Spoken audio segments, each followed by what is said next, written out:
Good evening, everybody. Today is Monday, August 3rd, 2020. It is 7 o'clock p.m., and this is a Moscow City Regular Council meeting. If you'd all please rise with me, I'll lead us in the Pledge of Allegiance. I pledge allegiance to the flag of the United States of America and to the republic for which it stands, one nation, under God, indivisible, with liberty and justice for all. Thank you, everybody, for being here with us and joining us this evening. We have got a full agenda of things, and I will start off with item number 1, which will be the consent agenda. I move approval of the consent agenda as presented. I second. Maureen beat you. Okay, the consent agenda, I have a motion by Art and a second by Maureen to approve the consent agenda as it is stated. I will start the roll with Brandy. Aye. Gina? Aye. Sandra? Aye. Maureen? Aye. Arthur? Aye. And Ann, are you with us? Yes. Okay, there she is. Hi, Ann. Aye. Okay, we'll move on to item number 2, which is staff recognition report. Gary Reedner, sir, do you have anything for us this evening? Nothing at this time, Your Honor. Okay. With that, item number 3, mayor's appointments. I have none. And so we're going to go into public comment, mayor's response period. It usually lasts for 15 minutes, folks. But we have some rules when we do this. When we have public comments, as long as it's something not on this evening's agenda, you can speak on other things, but not on this evening's stuff. There'll be time for each thing. We have several public hearings tonight. We've got several public action things that we're going to deal with as well. Or something in front of planning and zoning and or board of adjustments. So what I do is I let you have at least 3 minutes, and please adhere to that time frame on anything that we do, because after 3 minutes, I cut you off. So I'm slightly lenient, but I won't let people ramble on in order so that as many people can speak to us as they want to. So with that, if you want to come up, please state your name. And by the way, we've got Clorox wipes up here and hand sanitizer. When you're done speaking, please wipe off the nozzle up there, the microphone, and the podium area right that you have your hands on. So, and that will be all throughout this evening. So if anybody wants to come up and address this council, they're welcome to do it.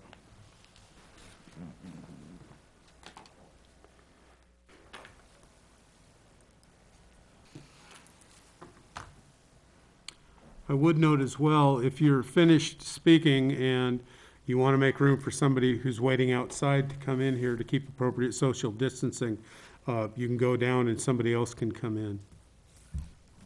Okay, sir, your name? Brandon Schreiner. Could you spell that, sir? Brandon, Brandon. Schreiner, Schreiner. Thank you.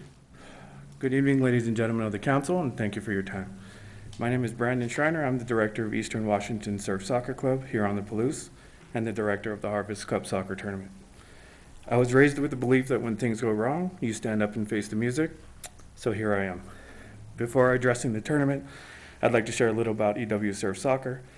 For years, the soccer organizations in Moscow and Pullman bickered back and forth to the detriment of the sport here on the Palouse. A few years ago, the attitude began to shift and the desire to work together grew. What was formerly Pullman Hawks, Quad City Fusion, and Moscow United merged under the surf soccer family to provide more and better soccer opportunities for the players on the Palouse. So although surf is a relatively new name in the area, the people involved have been a part of Moscow community for years. I've personally coached some city's officials' children and even grandchildren. I come here today for 3 things: apology, clarification, and thanks. First, I want to apologize to Mayor Lambert and the staff of Moscow's Parks and Rec. I had every intention of providing a safe and fun environment for a weekend of soccer. I failed to properly deliver on one of those, and for that I apologize. Mayor Lambert, if your phone and email inbox is anything like mine, I apologize times 100. Yes, sir. Quite simply, on Saturday we failed as a tournament to properly enforce masking and social distancing rules. We had full compliance from our coaches and players on team bench side. Unfortunately, we didn't do quite as good job on the spectator side of the field. As the city official who was there and tried on Saturday morning found out, it was a much bigger job than anyone anticipated. Mayor Lambert, I'm sure if you of all people know, you can ask until you're blue in the face. It's up to the people to listen and do. I wanted to apologize to the city officials who work hard enough during the week, who had to come out to the tournament and deal with these issues on the weekend. I also want to apologize to those in the city who feel the tournament put you at risk. It was not the intention of the tournament and definitely not mine as the tournament director. Which brings me to clarification. The Harvest Cup tournament is a small-sided tournament for players ages 5 through adult. Though new by name, this tournament is over 20 years old. You just know it better as the Palouse Cup. To clarify, it was moved to Pullman last year to celebrate our new merger with the players of Pullman. We brought it back to Moscow this year because of a desire to rotate between the two cities, and also because, all credit to the city of Moscow, especially Parks and Rec, you guys provide good quality and large fields for us to use. This tournament has been in the planning for over a year, well before COVID and all the complications that brings. In the past 2 months, I've spent countless hours in city and state's officials' offices and on their telephones. I know at least one city official who will be glad to not see me walk in his office for quite some time. It was not our original intent to hold this tournament in city fields. It was originally planned for for University of Idaho, Guy Wicks. But with moving the date of commencement, I had to fall to my backup plan and use Euler and Mountain View. As the tournament grew, I added Lena and McDonald, and I tried to add more field space, but was not able to. Trust me, if there's a piece of grass in Moscow, I talked to the owner and tried to borrow or rent it. The poor guy who lives next to Mountain View must have thought I was nuts when I asked if I could rent his front yard. I could go into more depth about the precautions taken just on the field, but I'll save you the time. Sorry, it's hard to breathe in this thing. It's okay. As for teams, I have read national, state, and city COVID websites of Idaho and Washington so many times I could probably draw you a county map from memory. I want to make clear, every team that was allowed into the tournament was vetted to make sure they came from a county that met both phase and case number standards. I had a spreadsheet with phase and weekly updates for every county in Washington, Oregon, and Idaho. EW Surf. Can I speak without this on for now? No.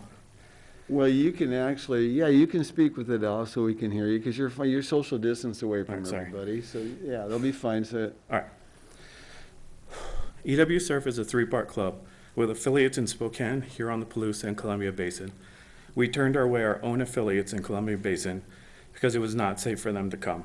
For the record, I received numerous emails and phone calls complaining that, and to quote one, I know for a fact we have teams coming from our county to play in a baseball tournament that exact weekend in that exact area. We could have easily doubled our tournament had we ignored safety guidelines and allowed anyone and everyone to come. Cleanliness. I spent well over $1,000 on keeping the fields as clean as possible. I have 5 gallons of leftover hand sanitizer, all of which will be donated to the assisted living centers in Moscow. I paid for extra bathrooms. I even provided toilet seat covers, and I tried to get the water turned back on so I could even have sinks in the middle of a soccer field. Just didn't go well. So, even the referees had little spray bottles to clean the game ball, and I spent a small fortune on bringing golf carts in so we could get around the complex easier and clean it. We forfeited vendor revenue by not having food or t-shirts at the tournament so people wouldn't hang out in the park. And for other safety measures, the first thing you see on our tournament website has always been safety guidelines and mask mandates. I made sure to follow all city guidelines and went above and beyond what was asked. Signage was all over the field, and you can see some of it on the local news postings. I had 3 designated COVID marshals who continuously cleaned and tried to enforce social distancing and mask rules. So what went wrong? I believe it to be a mixture of things. Saturday, people arrived at the fields with an energy. It felt like normality for soccer people, and everyone wanted to soak up every minute of it. Mm-hmm. Even the clouds helped keep it cool, so no need to run for shade. Everybody just wanted to hang out. Brandon, I'm going to give you 1 more minute. Nobody wanted to leave. People haven't seen their teams in months, and they all wanted back in their soccer communities again. With not providing food, we expected people to venture out and leave the fields. They just simply didn't. Everybody came, and it was just a nightmare to enforce social distancing. So I take full responsibility that we did not do a good job at enforcing the rules on the spectator sideline on Saturday. On Sunday, I think we did fantastic with 100% or 99% on each field. After Saturday night, I received a call from the city, and we sent out new rules and new guidelines for everybody that they followed. That brings us to shutting down the tournament, a decision I respect and 100% understand. We didn't do our jobs on Saturday well enough, and the snowball we created made Sunday moot. We were warned repeatedly, and our spectators failed to heed that warning in time. There's a sentiment from the baseball tournament and the mayor's statement in the Moscow Pullman Daily News that soccer is to blame. Perhaps it was only the 2 games of baseball I watched at Joseph that had absolutely no social distancing or masking, especially in the dugouts, but I don't want to make generalizations about an entire tournament off of such a short experience. I also don't want to pit youth sports against one another.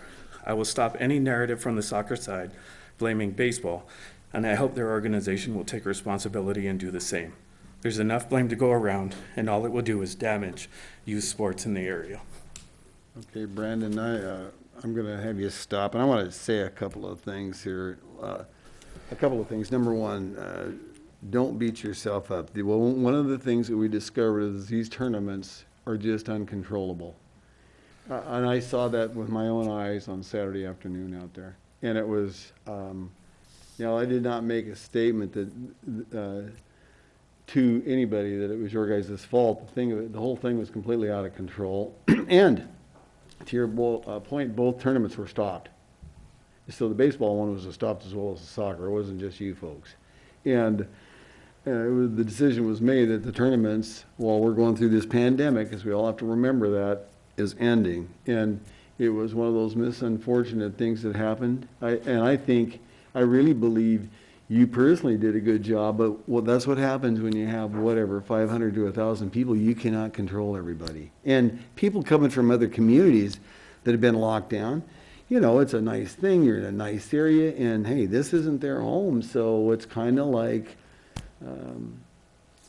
being, I wouldn't say on hooky or whatever, but you don't need to necessarily pay attention to what you're doing in someone else's community. So with that being said, we worked through it. We got, the things done, and it's over with, and we'll move forward. And I appreciate you as a man coming up here and having the responsibility and saying what you did. That's very, very big in my eyes, and we appreciate that. So that being said, best wishes to you. And by the way, for everybody out there in audience land, one of my sons is a surf coach. I'll throw that out there for you guys to know. So I wasn't going to say anything. nope, but I threw it out there for the record, Brandon. So, and him and I discussed it at full length on both Saturday and Sunday. So thank you very much, Brandon. Thank you. Okay, I'm going to extend this comment period for a few more minutes because I let Brandon go over. I thought it was too important for us to. Thank you, Brandon. I thought it was too important for all of us to hear what he had to say. So if somebody else would like to come up, that would be great.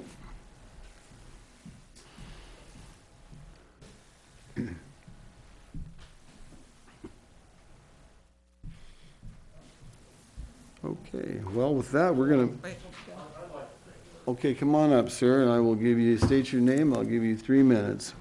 Okay, I am Steve Merriam, and I want to say there's an awful lot of things that I love about this town that have been shut down, and we all know why, and I didn't take to it at first, but as time went on, I've talked to people. I have coworkers that have wives, one of them, they've been married 40 years. She's the love of his life, and I asked, hey, why are you so worried about, we were working at work. He says, well, my wife is over 70 and she has a collapsed lung, and if she gets it, she's dead. And I said, oh, okay, I understand. Anyway, that being said, I'd love to see things open up.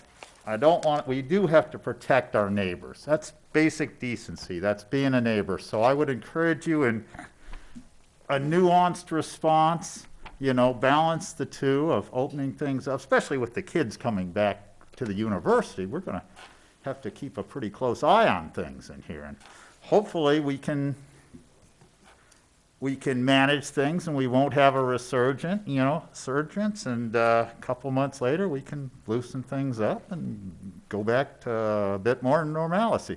Thank you. You're welcome, Steve. Steve, could you spell your last name for me, please? Sure. Merriam.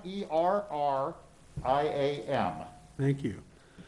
Well, thank you, Steve. Let me sit down. I have, one of the things I'll say is that, look, ladies and gentlemen, we're in a pandemic. That pandemic is not going to go away. What we're doing, and folks are going to have a chance to talk when we start talking about the mask mandates. So I really don't want to hear any more about that till we get to that item in the agenda. But with that being said, I will say this, is we need to work together. I personally, as well as this council, my whole thing is protecting our citizens, protecting our businesses, and of course, protecting our wonderful university. It's been the godsend of this town for well over 120 years. With that being said, we've got to work together on things. And in my view, wearing a mask is pretty doggone easy. Do I like doing it? Not particularly, but I'm going to do it because I care about the people to the left of me, the right of me, in front of me, my neighbors, my friends, my relatives. And so we're just moving forward. We're just stepping on it. We're not infringing on anybody's rights, and there'll be more that we'll discuss with that. Okay, with that, I'm going to move on to item number 5, which is Citizens Commission Report, Human Rights Commission. Chief Fry and Ken Fonce is with us this evening. Hello, Chief. Good evening, Mayor and Council. I'd like to introduce to you Ken Fonce. He's the Chair of the Human Rights Commission. He's going to do a short presentation of the activities that have taken place over the last year. So Zach will come in and set that up for us. So thank you.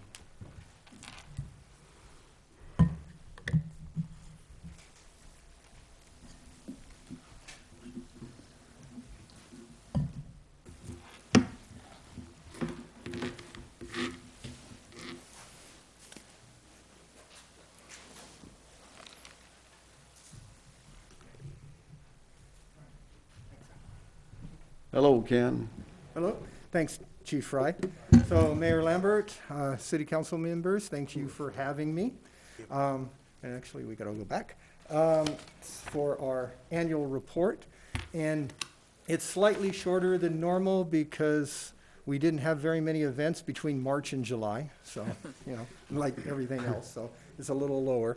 But I want to go through what we've done over the last year and what we have in the works right now.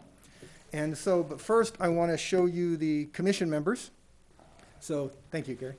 And so the commission members are listed here. We have a full commission again. We have 3 new members near the bottom there that fleshed us all out. So once again, we're full, which we don't really seem to have a problem with for very long.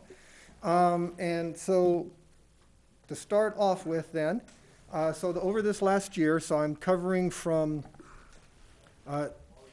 end of July up to today is basically over the last year. And so we did last September, the Inclusive Communities Month, and our theme for that month, and we do this every year, and with a month's worth of activities. And this last month in September, our theme was mental health. And so we were looking at mental health issues. And we worked very closely with the Latah Recovery Center. We partnered with them and NAMI. And so we put on this event, the Family and Teen Mental Health and Substance Abuse Information Day, because of the help with teenagers. Because the Latah Recovery Center, for example, by state law, can only deal with adults, and they wanted to get information out to families with teenagers. We did this event, the opioid crisis hits home, and to look at this. And the reason we combined the two, and the Latah Recovery Center can tell you this, that a lot of times mental health and substance abuse go together because people abuse substances when there are mental health issues. And so we did an event looking at the opioid crisis. Then we participated in the Latah Recovery Center Fair out at the fairgrounds. They had a lot of activities going on. And then we closed out the month like we do every time with the Inclusive Communities Potluck at the 1912 Center, where we provide a little bit of food, and then community members can bring food. But if you can't bring food, that's okay. show up and eat anyway, because we have plenty of food, and we had a really good turnout, some great conversations. And what's nice about this one is we always see people at this one that we don't see at other events throughout the year, and so it's always nice to get new people in, meet them, talk to them. And so that was for September. We then did a presentation workshop, Stop the Hate workshop in October, and this was put on in conjunction with the University of Idaho, and Jesse Martinez and Aaron Agidius were the facilitators on that for us. They're both Human Rights Commission members, and they do this sort of work at the university. And so they put this on to talk about the layers of hate, how do we stop it, these kinds of things, and prevent it. And then going with that, in October, we also did a presentation on free speech, hate speech. So what is free speech, what is hate speech, that type of thing, so that clarified the legal aspects of it as well. And so that went over really well. Then, of course, we had our Shake Community Unity Award in November. We do this every other year, and we take nominations and then award a member of the community who's done amazing work. And we always get some good nominations, and it's always a hard decision. But this last year for 2019, our winner was Kay Keskinen. And some of you know Kay and her work with Meals on Wheels and all kinds of other, she's so active all over the place. And so she won the award on that. And so that was well attended, and the Shake's son came. The daughters could not make it this year, but the son and his family did make it. He makes it every event. And if those of you that don't know who the Shakes are, they were longtime members of the community, and they held their annual huge Thanksgiving meal, plus all types of other things that they did for the community. And so this award was named after them in the celebration in order to keep their name present in what they did for our community. We also held in February, and this is one of our last events that we were able to do because we had to cancel the ones in March, but Living Voices, and this one was on women's suffrage, and so we worked with the Latah Human Rights Task Force on this one. My mask keeps slipping because I'm talking. This one's on women's suffrage, and what this is we brought them in before, and the actress performed at both the middle school and the high school as well, and then did a community presentation at the 1912 Center.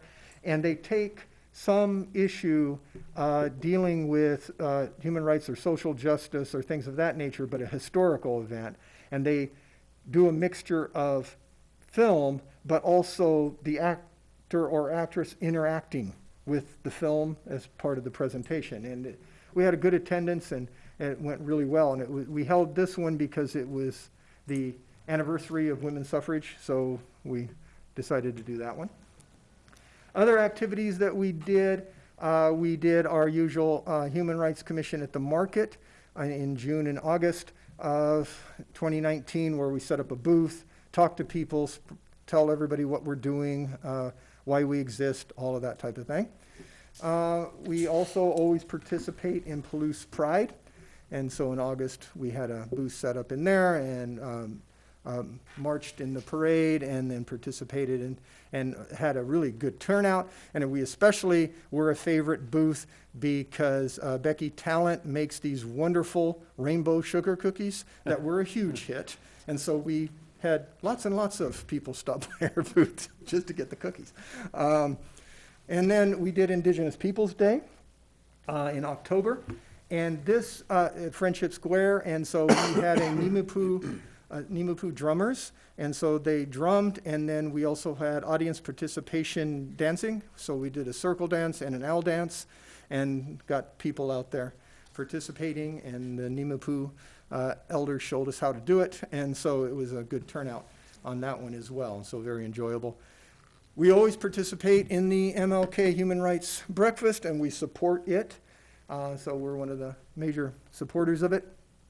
And I really like this one because as a proud father, my daughter Audrey won the Rosa Parks Student Human Rights Award, so I was proud of that. And so, you know, it's always a huge turnout, and we'll just have to see what happens in January.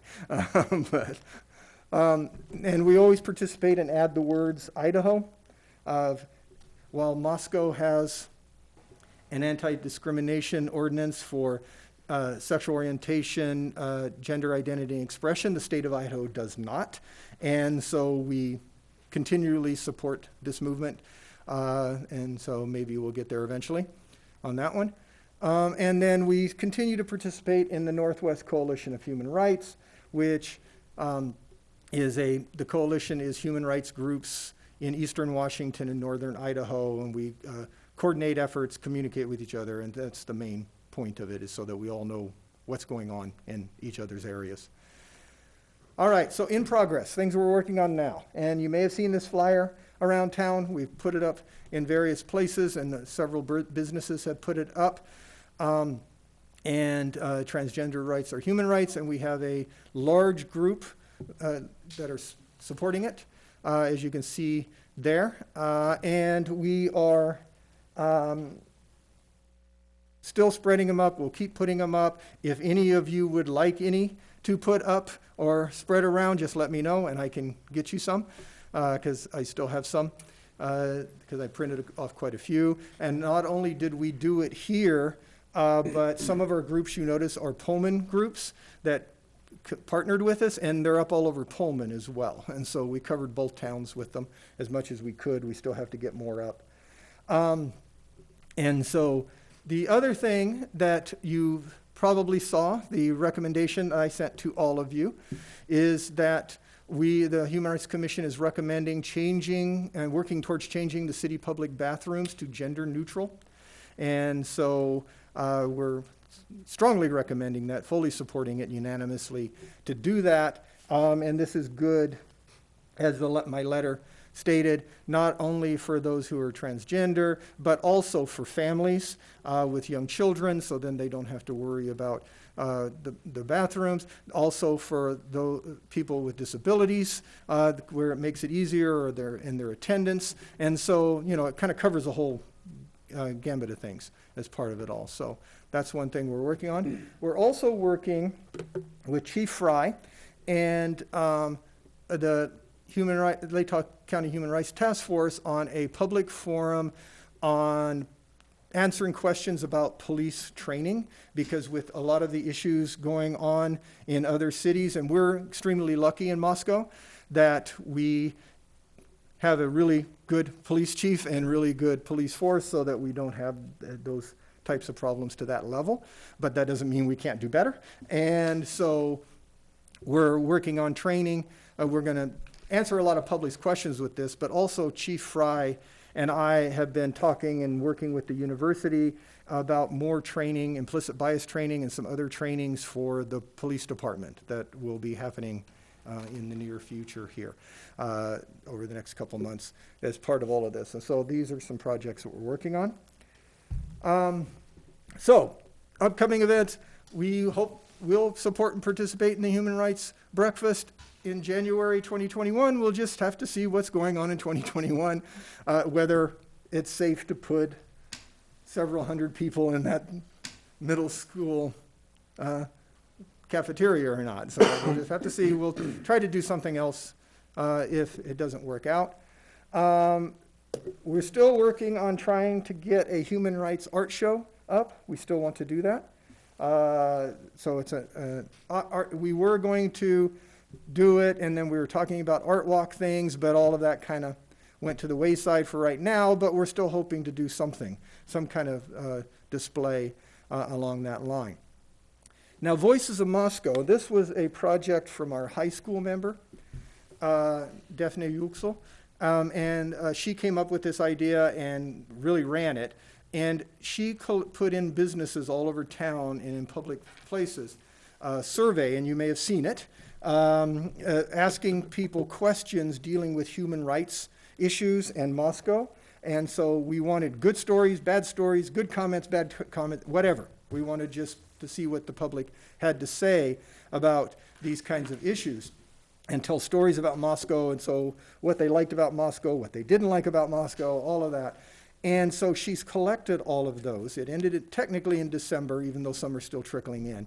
And she's collected all of those, and we were going to do a big project, and actually we were slated to do something with Art Walk, but that didn't work out.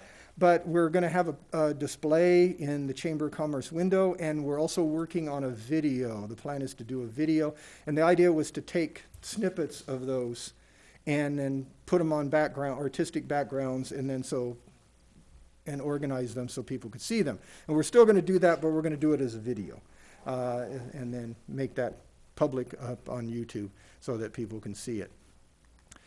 The Inclusive Communities Month for September, we're off and running on this one.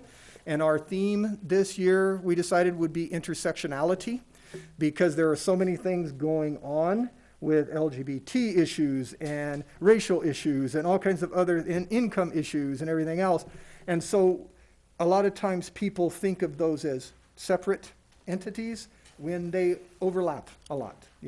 People have more than one identity of who they are. They're this, they're that, they're other thing. And so we're going to do that, and pretty much all of it's going to be on Zoom. We're going to have speakers or panels on Zoom that the public can tune into. We're working with the Kenworthy to see about possibly streaming a movie so that people can watch it in their home, on their computers, that kind of thing. So we're working on alternative ways since we can't gather. And so we're looking at alternative ways to do it this year.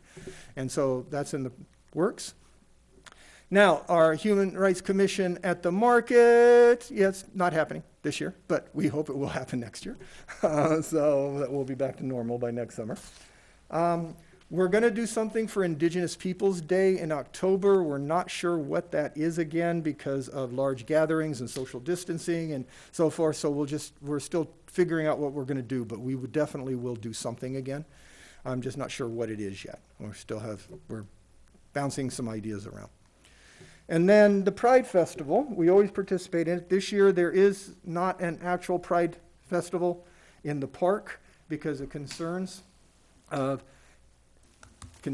masking and social distancing when you have a whole bunch of people in the park. And so they're looking at this year of doing something online with videos and other things that they can do and do some stuff like that. And they were talking about that they could possibly do like drag bingo in the park because they don't get as many people and they can spread them way out and do some things like that. And so they were working on some ideas that we'll support. And then, of course, by 2021, we'll participate again, and hopefully, once again, we're up and running. That's pretty much it, except one more thing I wanted to mention.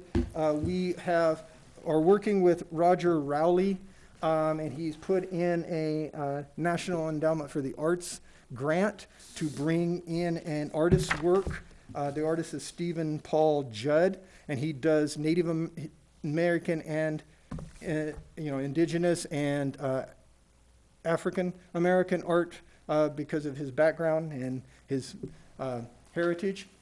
And so we're signed on to the grant for them, and if he gets the grant, the exhibit's going to come so that people can see it in the future. And so hopefully we will. And I like these kind of projects because we actually have to do very little of the work, and somebody else does all the work. And so, I like those collaborations. Those work out really well.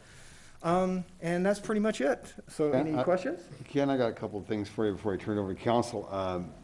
Last year's Chic Unity Award winner, Kay, Casey, I was talking to her the other day, and her name's not on the plate yet. Oh, it isn't? No, and she Yeah, they told me they were getting it on there, so I'll check on that. Well, anyway, it's not on there. If you'd follow up and make sure that... The plate downstairs or in the park? in the park. In the park. In the park's what she told me, so I just Okay. wanted, I just hadn't got around to getting a hold of you and telling you that. And second thing I want to say is, I really love the commission you do, because you always have the thing filled up. You police it and you take care of literally making sure when you have an opening and you get somebody in there, and that's absolutely terrific. It's kind of interesting too, because some of the events you haven't done, you've had other things fill the thing up, and we've all discovered that with this COVID-19 that we're working on, that, my God, a lot of the normal things we have used to do, we can't do right at the moment, but other things have filled that space and that time, and it will be great down the road, and someday it will be, so that we can move forward and move on just like normal, but of course now is not the time. Council have questions for Ken? We just have Maureen? to think outside the box, right? Yes, exactly, think outside the box.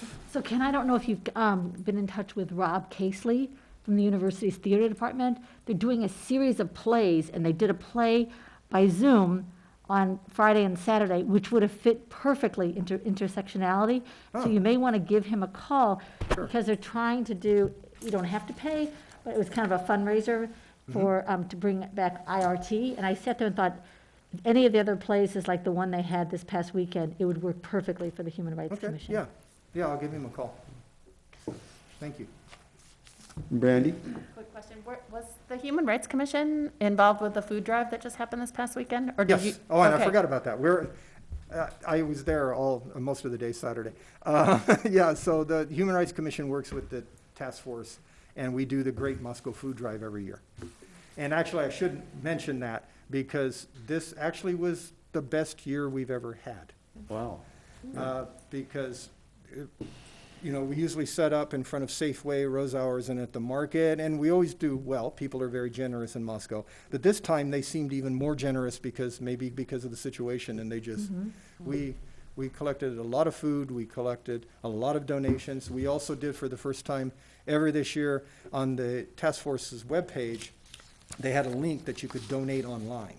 And so you didn't have to go down and put the money in the donation jar. They could we actually set it up with PayPal, you know, to donate online, and they had never done that before, and so that worked really well. So, yeah, it was very, very successful. So our community is very generous and caring. They really came out. Other comments or questions for Ken from council? Well, thank you as always for that wonderful report. You do a splendid job of doing it every year for us, Ken. So with that, we thank you again for your hard work and the commission's hard work. Pass those comments on to all of your men and women that are on that. What a great job they do. Yes, yeah, thank you. Thank all of you for supporting us. Okay. We're very well, proud of your daughter. Huh? And we were very proud of your daughter. Yes, I'm very proud of her, Audrey too. was great. She just took the bar, so Yep. we'll have to see what happens now. Fingers crossed. Okay, with that, we've got item number 6, which is a public hearing, and this is the City of Moscow's 2021 annual budget. And Gary Reedner will be doing the presentation for us. Hello again, Gary. Hello. Gary's kind of the show tonight. He's got lots of stuff to talk about with us. But this, of course, is an important. That's the one.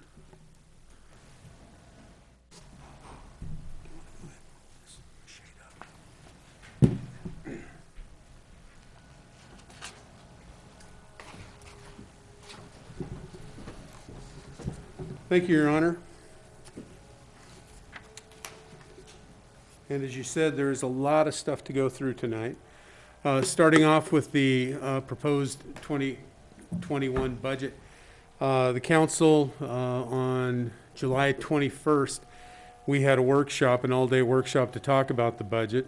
The budget, as you know, and I've got a slide that talks about this, but I'll take it a little bit out of order. The budget is the council's largest policy statement of the year. It acts as a budget document, of course, a fiscal document, an informational document, and allows the council to look at their available funds and inform the public how they're spending the public's money. It also is a way for staff to manage their budgets, their individual budgets. The council puts out their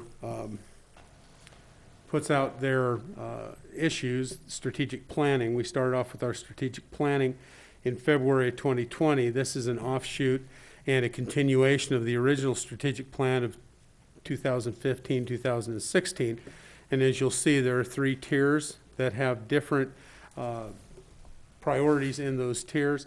Wastewater system, storm drain system, water essentially, and pavement conditions. That's something we've been working on for years, and inadequate radio infrastructure. I won't take the time to go through all of what you see on the board. I will talk about the climate change science highlights need for significant action. That was an area that the council this February indicated they wanted to look into. So we are starting to do work on that. As you know, we have a sustainability program that we updated the council on, I believe it was in December, and we will continue to do that. We have made we're very close to making the carbon targets that the council set out 10 years ago, so that's a bonus. But that is the backbone of what the budget attempts to implement. So 2020 is an odd year, as everybody already knows. We were going right along, meeting all of our budgetary targets until March of 2020, when the bottom fell out. We knew a recession was likely looming in the future. It was the 10th year of a expanding bull market, highest valuation in the stock market in its history. And then in a 3-week period, it lost a third of its value.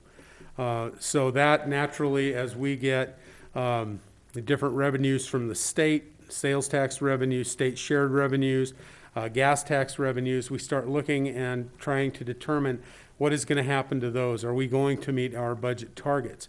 So at that time, as soon as the mayor and I and Art were back in Washington, D.C., I think it was the very next day, the Friday that we got back, we sent out a 10% budget holdback directive to city staff.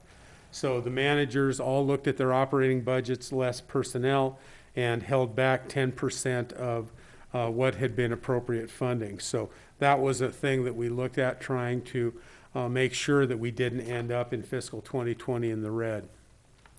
Budget process I went through, so I won't belabor that point. I will tell you that the budget is balanced as required by law. It is a $96,133,513 budget. It seems high, and it's high for several reasons. One is that it counts taxes and other revenues coming in. If those taxes and revenues are transferred to another fund, that artificially inflates the budget, if you will. So we also budget fund balance, which means if we have accumulations in our capital accounts, we budget for those every year so the council knows what cash they have. Typically in an operating budget, you would not do that, but for full transparency, we started doing that about 3 years ago. As you know, we reorganized the city's management within the last 6 months. We have 4 operational groups now. I continue to oversee the overall management of the city, but I also lead the administration, finance, and public safety group. And you can read it on the screen. I don't need to call it out. But we did something that was fairly unique. Community planning and design combined engineering and community development, which was something that for years we wanted to try and get those 2 divisions to work more closely together. So to the public, it is seamless, and they're going to get seamless service across both of those divisions, and that's going very well. Public works and services are essentially our enterprise funds, stormwater and environmental services. Sanitation, which had previously been administration years ago, and then most recently in finance, was transferred over to public works, which makes sense. That's where it should be. Culture, recreation, and employee services is a little bit of a catch-all. That is takes care of human resources, parks and recreation, information systems, arts, and community events. So a lot of diversity in that group. Tyler Palmer heads Public Works and Services, Bill Belknap, Community Planning and Design, and Jen Piffner, Culture, Recreation, and Employee Services. Jen also serves as the interim Human Resources Manager. Okay, what about taxes? So for fiscal year 2021, we propose no increase in property taxes. So the levy actually fell this year because of changes in assessed value. And additionally, there were some funds in new construction that we had overestimated. So $5.01 per thousand of assessed valuation is much less than the average city levy in Idaho, which is $6.93 per thousand. So it is a huge, it's one of those things that the council made it clear that they wanted to provide as much relief to taxpayers as possible. And as we get to the expenditure side of the budget, we'll see how that was accomplished. We've done this in the past, the Great Recession of 2008, 9, and 10. We went through a very similar machination. Revenues were reduced. We tightened our belt, got through that mini recession or major recession, whichever your perspective is, and then moved forward. The new construction valuation of $59,796 is just that. It's property that became taxable in this year. So they're going to get taxes levied on it, and that adds to the city, county, and school district's tax base. Yes? Just, and the 501 is in comparison to, was it 523 last year? It was 534, if I recall right. I was gonna say 533. Yeah, something like that. Okay. I'm sorry, I don't have That's that. I will note this pie chart. The reason it's up there is because this represents a full dollar of taxes collected from someone paying a dollar of taxes in the city of Moscow. Out of that dollar of taxes, the city of Moscow gets 25 cents for their regular levy. Then there's another 4 cents for a voter-approved capital levy last year for the police station and purchase remodel of additional city buildings. Moscow School District at 36 cents out of every dollar with an additional bond. Latah County at 22 cents. Then you have Latah Highway District, Latah Free Library District, North Latah Highway District, Moscow Cemetery District. So that's what makes up, out of a dollar paid, it's split out in that way. Okay, so talk about revenues very quickly. This is a pretty busy slide because it has a lot of stuff on it. The largest gray area in the bars is property taxes. And you can see from 2011 to 2019, a fairly steady increase. Taxes weren't increased for, or were only marginally increased for a couple of years. And then a couple of years, council decided that perhaps they should take part of the foregone taxes authorized but not taken in previous years, in order to do things like participate in the airport, pay for a couple of police grant positions that had run out, so on and so forth. You'll see a fairly large jump from 2019 to 2020. That is because of that general obligation bond that was voted on by the people. Then on top of that, you've got franchise fees, which is this blue area in there. Franchise fees are collected from utilities based on their gross revenues generated within the city limits. Then, of course, the smaller areas are things like building permits, plan reviews, plumbing permits, so on and so forth. And as you can see, they tend to taper off as you go into a recession type thing. So we're expecting in 2021 they will be lower than they were in 2020. Sales tax distribution, you can see this is an area that there was a lot of steady increase in. We get this from the state of Idaho. We have nothing to do with sales tax in Moscow except paying it.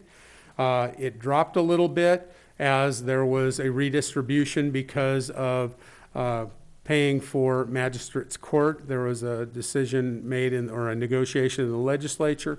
So it dropped down, started to make another rise again because consumer confidence was up. Of course, COVID hit and it dove down. State shared revenue is another, it's not sales tax, it's a lot of other revenues that the state collects. And as you can see, it was on a fairly steady incline.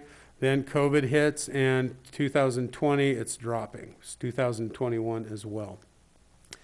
State liquor apportionment, the good news in Idaho is apparently people drink when there's a recession on, because where it declined in this area had nothing to do with the amount of revenues. It had to do with where that money went. Some of it was split out to go to some other programs by the state. So this is street fund revenue, but as it is a revenue, we're reporting it out here. On the bottom, you've got road and bridge tax, fairly steady like most taxes. And then on top, you've got highway user revenues, which are vehicle license fees, and most importantly, fuel tax. The way structure of Idaho's fuel tax in 2015, the state increased the fuel tax and it benefited our roads in Idaho at local government level. However, after that, because of the structure of the fuel tax, again, 2019, the state is predicting that we will see a fairly precipitous drop. So those are our revenues. Now we'll get into expenditures. And the council's heard all this before, so try not to bore you too much.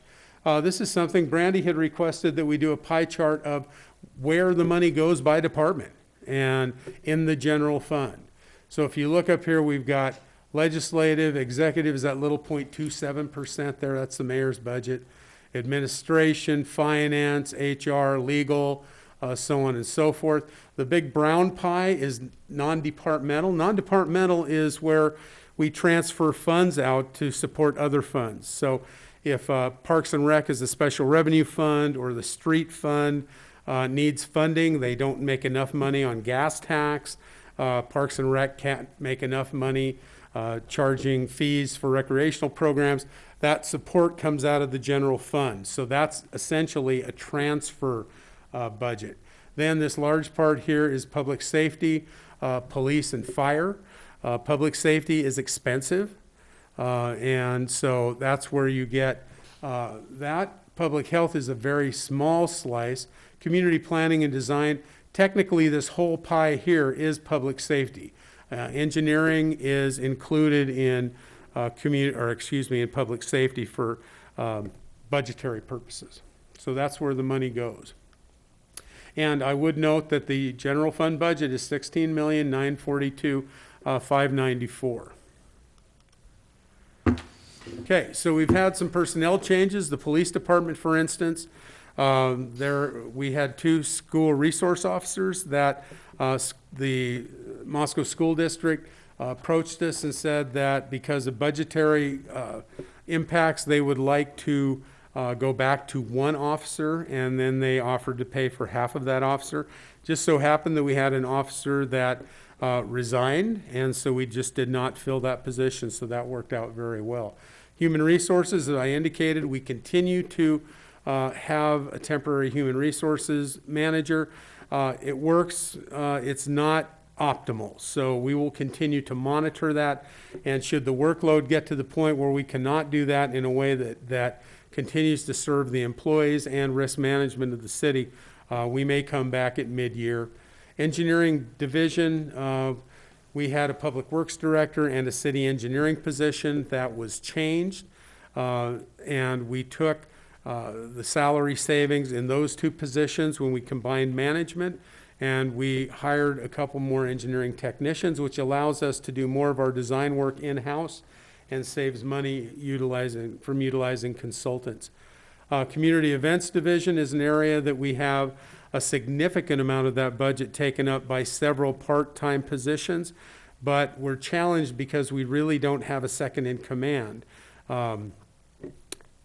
So Amanda Argona, who manages the farmers market and community events, if she's out of town or gets sick, nobody can take over the farmers market. So we're looking at that. And again, as I noted in the budget, that's another area that we will continue to look at throughout this year. If it's something that we need to deal with, we'll bring that to council during the year. Okay, as I indicated, we got through the Great Recession by cutting expenditures as well as predicting lowered revenues. So the City of Moscow employees, I'm proud to say, at that time, they took no cost of living increase, no performance increase, no increase at all in their salaries back in 2008 and 2009. And I'm happy to say, not happy to say that we're doing it again, but I'm happy to say that our employees are, their morale is high. They don't like not taking adjustments any more than anybody else, but they also realize in this unique time that everybody has to pull in the same direction. So there will be no cost of living increase in this budget, no performance increase. The health plan is an area we'll get into in just a moment. It was quite an adjustment, and it caused us to create a new health reimbursement account health reimbursement account we'll talk about in a few moments as well. And then we have a voluntary employee benefit account proposed at $500 per employee, which is an increase of $150. We'll talk about that right now.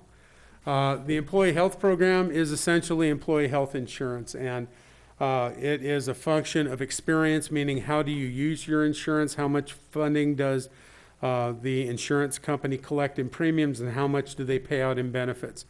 We have had some significant claims made, and the proposed increase that the Regents had, and we've been with Regents over 25 years, so they know us, we know them, but they came in at 13.42% was their proposed increase. That was a ton of money that we just could not afford, so we met with them, looked at some areas that we might be able to make some adjustments. So at that time, where we could get the most bang for our buck, we have a couple of benefits. One is a $400 annual benefit for radiology and laboratory services that does not go against a deductible or a copay. So that has been eliminated, so it will be go toward the deductible and the copay. The deductible has not changed. It's $300 a year, so we have a very favorable deductible. Amazingly enough, there wasn't that much money to be saved by adjusting the deductible unless you went to an extremely high deductible.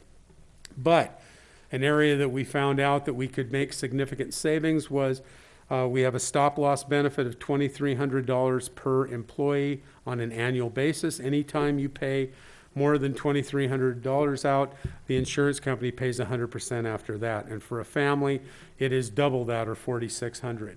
Adjusting that to $5,000 for individuals and $10,000 for families greatly improved the renewal premium. So we came to council and asked if that would be appropriate and proposed a program. Talked to the council quite a bit, actually, and came up with the program that you see before you.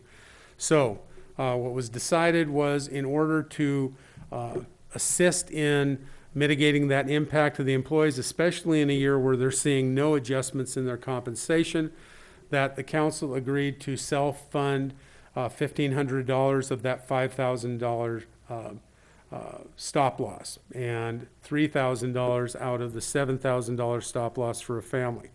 Essentially, that program will be administered through Peak One, and it is something that we estimated that using actuarial data and experience, we set aside $60,000 to do that, which was way less than the amount of money that the 13.42% represented.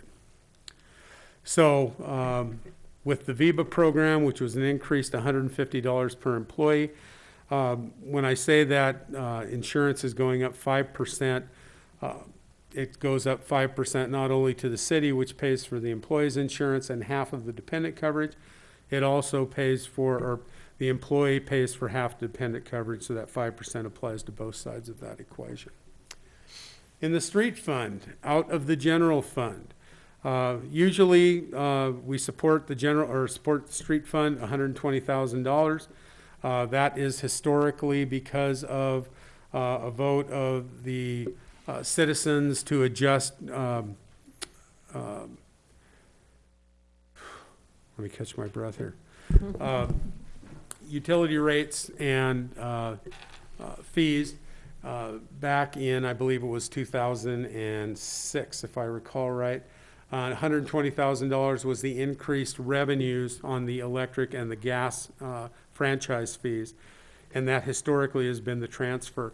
That was increased to $176,000 this year because of those reduced $180,000 of reduced funding from the highway user fees. Recreation and Culture Fund had a lot going on this year. We talked about the restructure. In that restructure, Jen Piffner, the Deputy City Supervisor, managing that Culture, Recreation, and Human Services, also had to have some of her salary come out of that. So it's just transferring what was paid out of the general fund is now paid out of the Recreation and Culture Fund. One of the other things that was done was that we standardized our part-time and seasonal employee compensation program. We've done that for full-time employees for years, so it allows more continuity and sustainability across that. As we've talked about the last several years with the higher minimum wage standards in Washington, it becomes more and more difficult to recruit and retain part-time employees over here. This gets us a little closer. It does not match Washington, but it makes us more competitive. Fleet Services Fund increased because of the transfer out for 4 police vehicles that are being finished up. In other words, we have police vehicles that are at the end of life. And we also have a fire truck that is on schedule to be purchased probably the end of the 21 fiscal year. And that is included in there as well. I will note that in addition to the transfer out of non-departmental, the general fund also subsidizes streets and parks and rec vehicles as well out of accumulations that the general fund has in the fleet fund. The big news this year, and I'm so proud to say that we have finally developed a citywide capital project, capital improvement program. That's something we've needed for years. We've had them in several different, versions in the enterprise funds. We've never had one for Parks and Recreation or the general fund. So this is quite a change.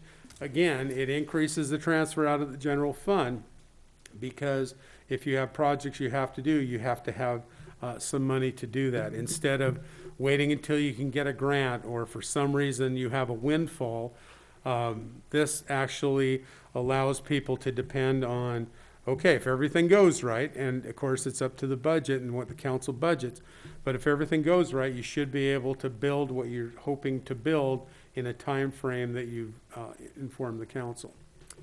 Information systems has seen a big increase, about $107,000.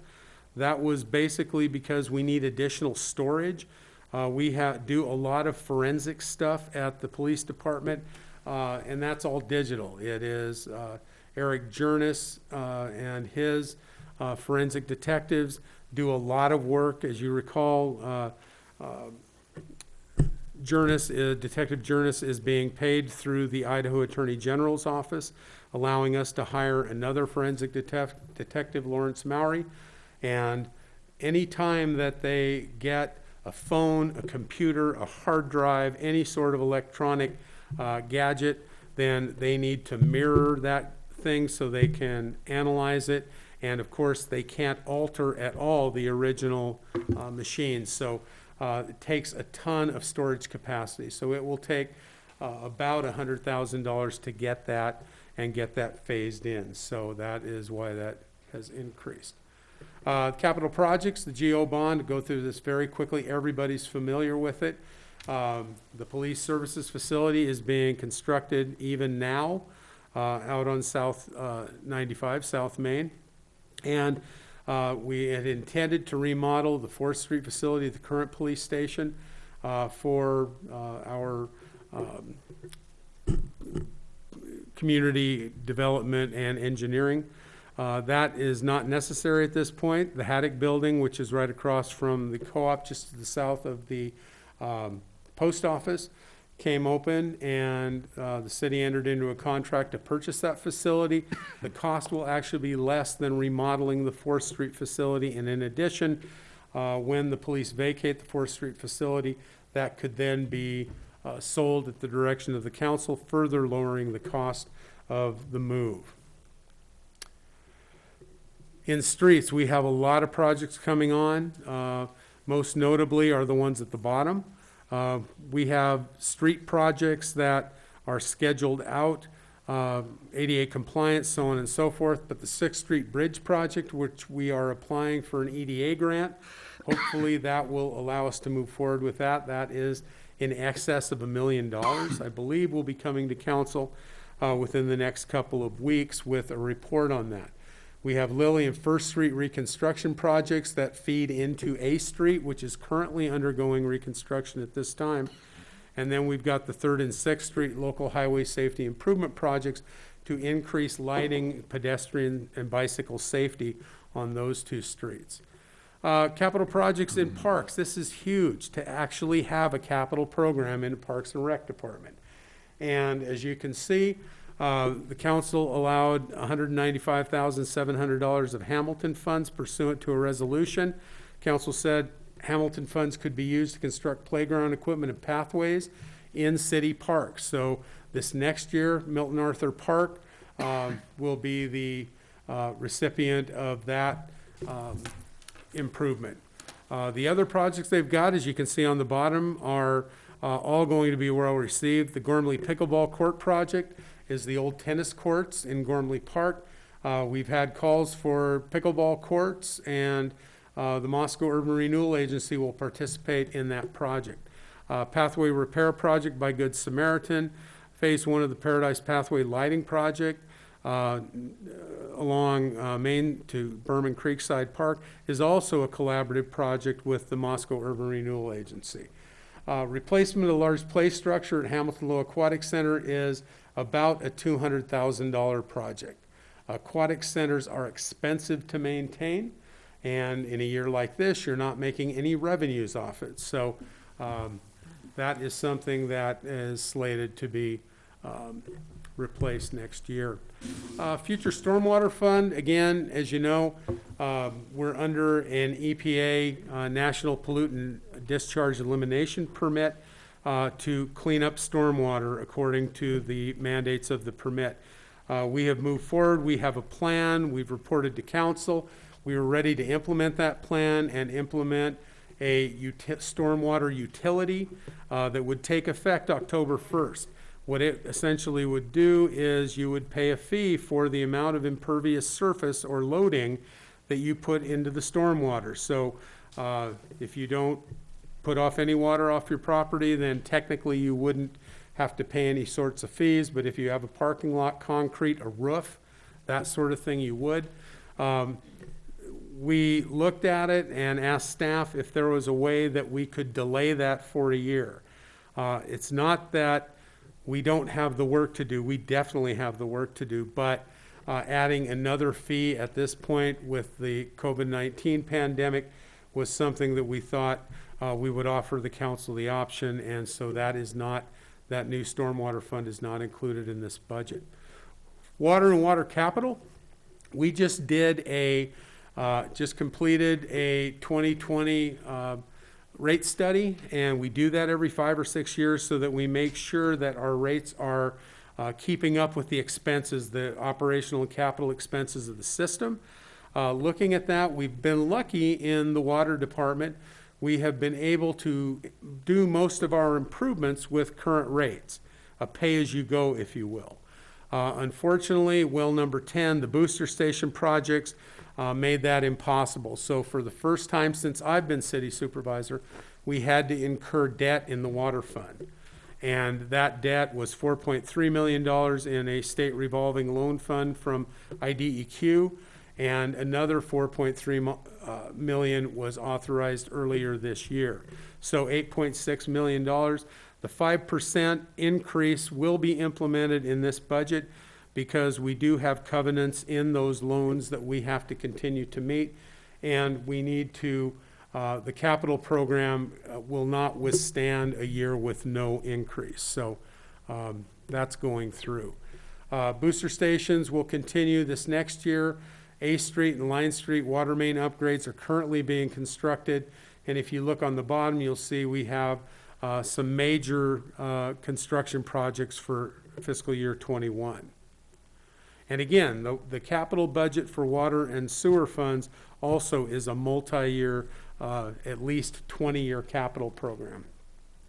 The good news is the sewer fund is in better shape. The large expenditures for phase 6 or phase 5, phase 5 of the wastewater or the water reclamation and reuse facility won't be coming through for another couple of years. So even though the rate study indicated that a 2.25% increase was required, we were able to hold off on recommending that rate increase until next year.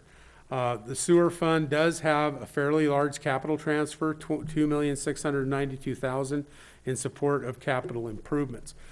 The big news in the sewer fund is the restructure of commercial sewer rates. We've gone from 8 different commercial sewer rates to 3. So you're either at a low, medium, or high in your commercial rate. The sewer rates for commercial are more tied to how much you use rather than the classification you are in. It's a fairly bold move for the sewer fund, but we think it'll be more fair and provide better value to the ratepayers. So we'll see how it goes. It still has to generate enough money for us to continue providing the service, so we'll continue to watch that. A and Line Street, of course, as I just indicated, are moving forward. We have another project south of town that we're timing with the 4-lane ITD is constructing from Thorn Creek. That is the Thorn Creek Advanced Utility Project. The purpose for that project is to put dry lines, water and sewer utilities underneath the new intersection that highway, state highway will construct. Because one thing you don't want to do is take a brand new highway and cut it to put underground utilities in it. So it makes sense to do that as you're constructing the streets, so that's what we intend to do. Sanitation capital, again, no rate increase is promoted for fiscal year 21. A 2% rate increase was recommended, but again, we have sufficient capital to hold off doing that. We are very well positioned in the sanitation fund. We have long-term contracts with Finley Buttes Limited Partnership on export and with Latos Sanitation for collection as well.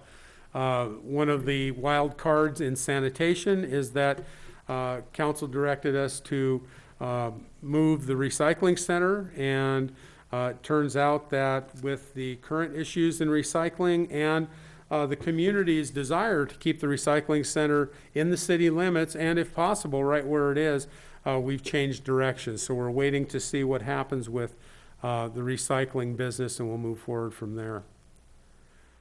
Okay, projects, we just talked about that. Now we're ready for questions prior to the public hearing. Questions for Gary before I open up for public hearing? I gave you all my questions at the workshop, and you answered all of them. Sarah's here as well if you have any All right. Yep, questions. Sarah's on board and is with as well, so. And as Randy did say, we discussed things deeply. This budget is, of course, overall much less than it was the previous year, so. Okay, well, how about if I open the public hearing then? Okay, I will open the public hearing. It's 8:12. And we will start hearing from the folks out there who would like to talk to us about our, would you please state your name, and I'll give you 3 minutes. Victoria Seaver, 121 North Lily, Moscow. So I think the city government has acted competently to leverage diminished resources, promote viability, and act compassionately on behalf of our city's welfare, socially and fiscally, under these COVID conditions. Staff and leadership have risen to the challenge of the pandemic, including the next year's budget needs and projects in uncertain times. That applies to the fee resolution too. All any of us can do is to adapt to whatever monkey wrenches are yet to come with as much comprehensive consideration as is available to us today and our best guess for tomorrow. The FY21 budget reflects that. In my review of the draft budget online and my attendance of the budget workshop, I saw nothing to take issue with and ample evidence that you will continue to make responsible decisions best as can. Some specific examples include purchase and revamping of the Haddock building as a better investment for the 4th Street Old Police Station. That building will get used for something else or sold later, and given its location in the heart of downtown, I don't think it can miss. So go ahead with Haddock. Suspending the much-anticipated consultant parking study when we don't have a normal business environment to study. We wouldn't want it skewed by COVID. So we have to wait. Anticipating and positioning us for grants throughout the year and for potential COVID monies assistance. Finding measures to reduce employee health insurance costs to both city employees, and insurance is never a small feat. Keeping the business and operation of the city running well while being hit hard by the virus, due in no small part to our dedicated employees. Thank you for your work, a carefully mitigated budget, and commitment to the city. Thank you, Victoria.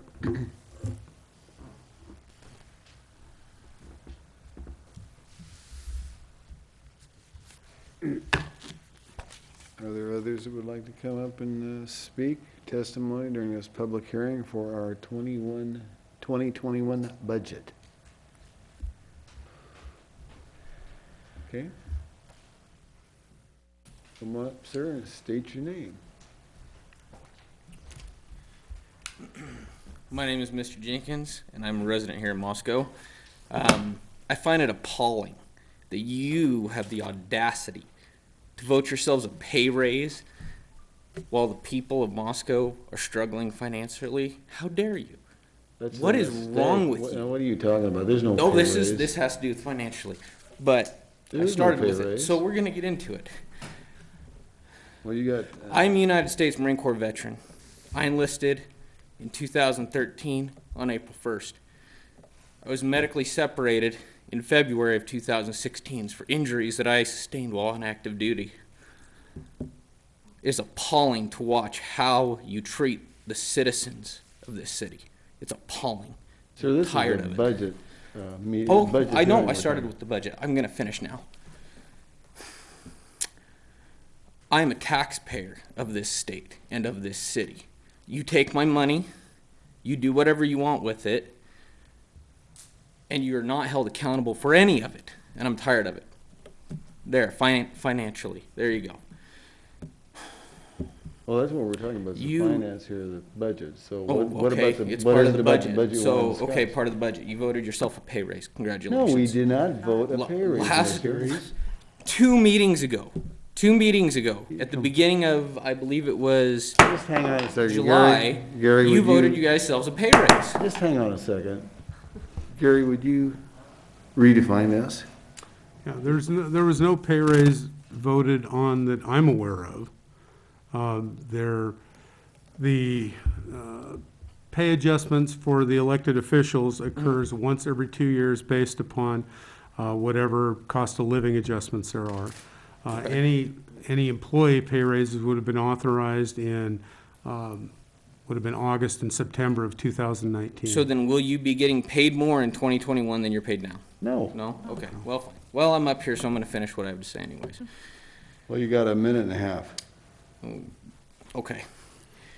The First Amendment of the Constitution of the United States. Congress shall make no law respecting the establishment of religion or prohibiting the free exercise thereof, or abridging the freedom of speech or of the press, or the right of the people peacefully to assemble and petition the government for redress of grievances. Well, tonight I am here to verbally petition you for a redress of grievances. So you will sit here and listen to me until I am done speaking. No, I'm not, sir. Having You're said that, out of I will order. read you two definitions that describe the mayor and the city council of You Moscow. are out of order, mister. You are done. The This- unlawful use of violence or intimidation, especially against the civilian population, in pursuit of political, ideological aims, tyranny, cruel, oppressive government rule. Both of these apply to every member sitting here. Chief, On March You wanna 9th, escort this guy out? 1933, come on, get him over here. We're talking about a budget hearing, Mr. Jenkins. Thank you for your service to this country, but you're completely out of line. okay?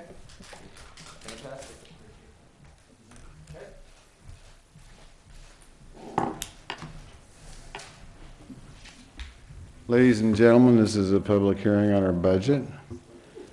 I really don't have much to say about the last gentleman that just spoke, other than I really don't know what the heck he was talking about. There is no budget raises for anybody up here. we deem freedom of speech or anything else. Everybody's got a right to say what they want. Anyway, we're going to move on with the budget hearing, so I'll continue. Is there anybody else that would like to discuss our budget hearing and talk about our budget for 2021 fiscal year?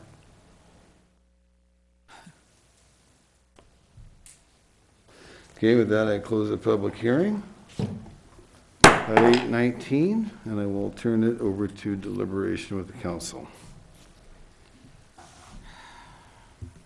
Well, I think we went over things in great detail back during the workshop and marched in lugubrious detail through every line of the budget.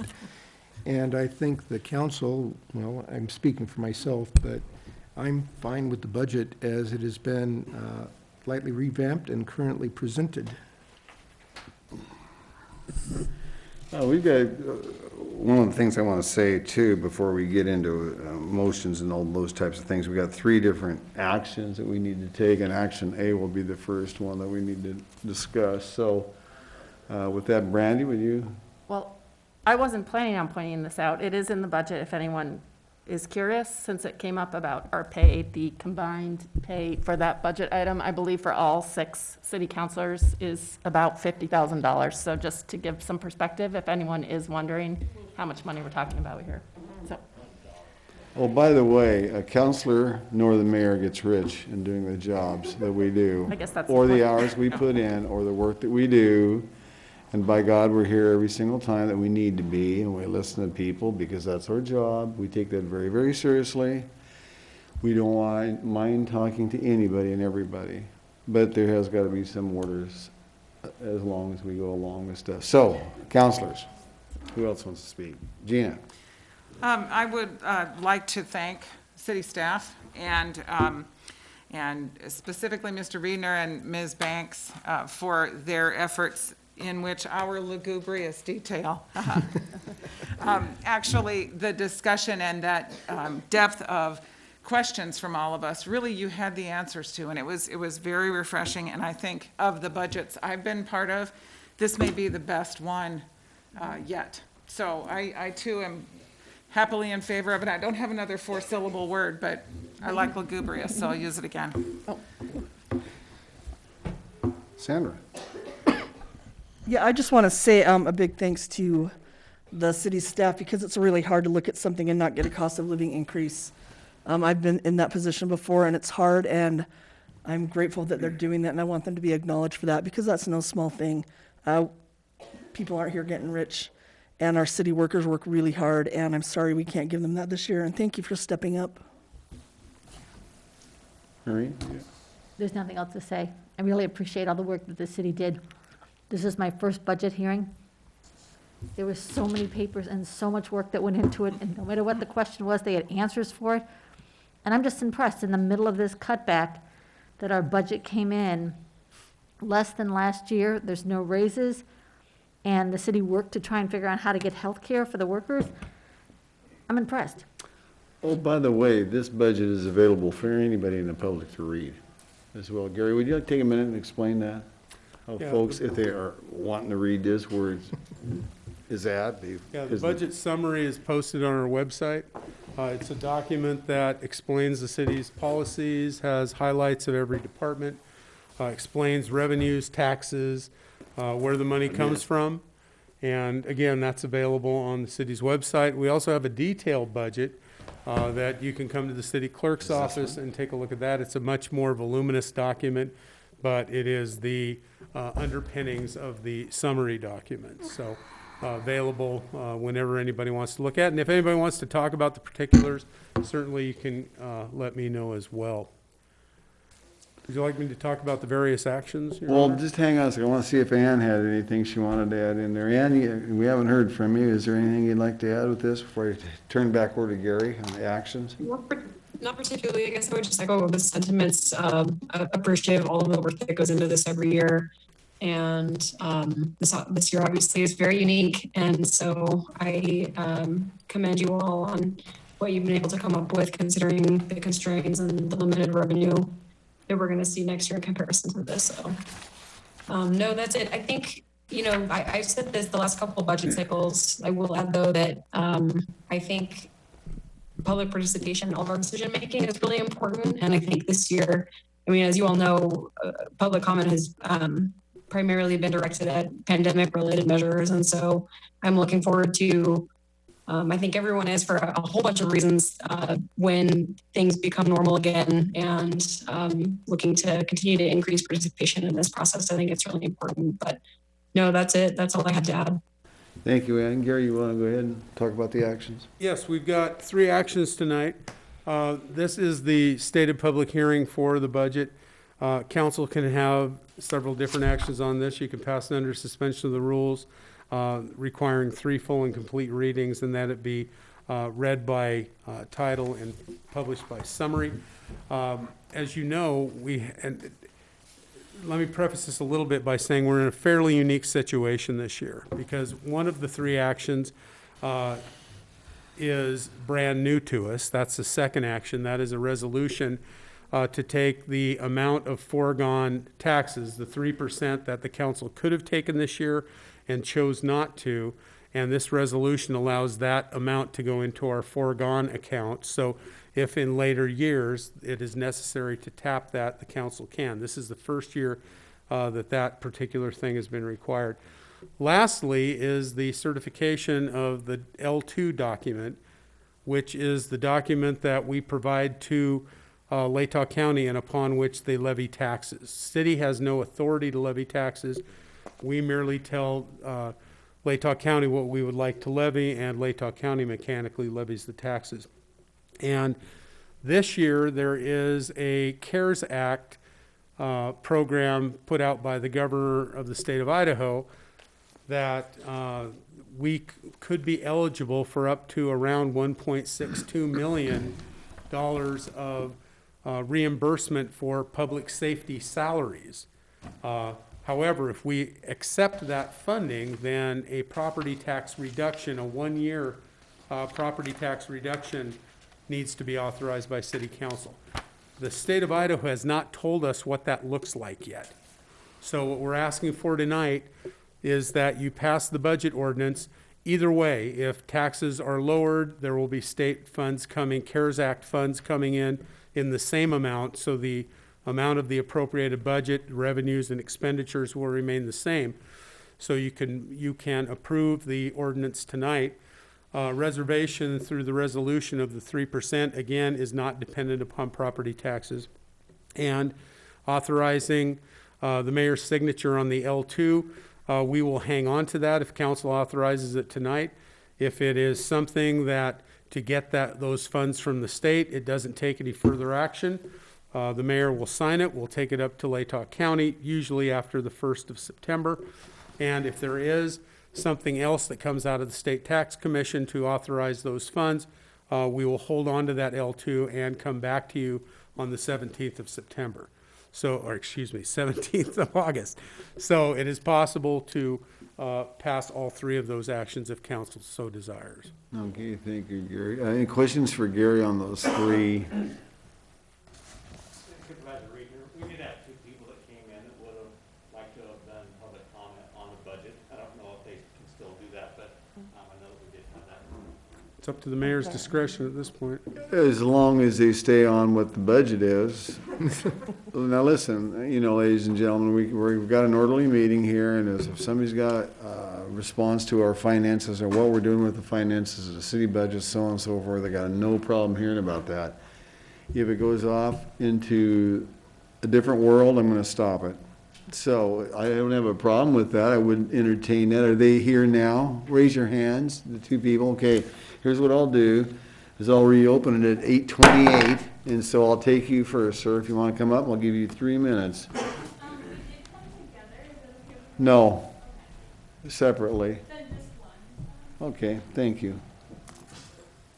Now, wait a second before you start and give us your name. So you guys are going to say the same exact thing? Is that what you're telling me? Yeah. Okay.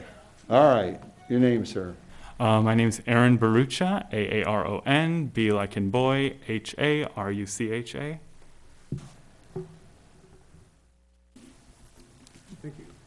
Okay, go ahead, sir. Okay, thank you so much for reopening this for me to speak. I really appreciate that. Like I said, my name's Aaron Barucha, and I'm a local Moscow resident attending the University of Idaho. And I'm here with my friend Laura Hannon, a recent graduate of the University of Idaho and a Moscow native. We are here to request the rearranging of our annual city budget to accommodate the purchase of body-worn cameras for our Moscow Police Department. Laura and I are not ignorant to the fact that we are all currently in the midst of a global pandemic, and therefore the budget this year will look different and finances will need to be allocated to certain areas that normally do not cost a lot. However, body cameras address a wider nationwide issue of police accountability, which is an issue that is and has been urgent for decades. I have the utmost respect for our Moscow Police Department. I have met with the members of our UI security team, and they are friendly, knowledgeable, and have a clear understanding of how to keep us safe. However, transparency is a key component to how a city runs. The push for police to wear body cameras in no way reflects a lack of trust or a lack of respect for the way the MPD runs. In fact, about 92% of police departments who deployed body-worn cameras, or BWCs, in 2018 said they did so to promote transparency, accountability, and legitimacy. Of those who deployed the body cams, more than 85% say they would recommend or strongly recommend that other agencies follow suit. We are confident that our police force maintains integrity and professionalism while on the job, but investing in these BWCs will add an extra necessary layer of comfort, safety, and transparency for our law enforcement and our general citizens. We understand that you can't simply add in a new budget line, but we ask that City Council and the Moscow Police Department look into reallocating funds in the current budget or work to ensure the purchase of body cams can be included in future budgets. Certainly, this would not be a small endeavor, but we believe this financial investment is a crucial step in making our community safer. We'd love to give you specifics on how this could be done, but as average citizens, we lack the knowledge to make sense of the budget detail, and in extent cannot give you an educated suggestion. Therefore, we ask that you as council members consider reworking our budget to make room for the purchase of body cameras for our Moscow City Police Department. Thank you. Thank you, Mr. Baruch. You did that in 3 minutes and 0.94 Thank you, sir.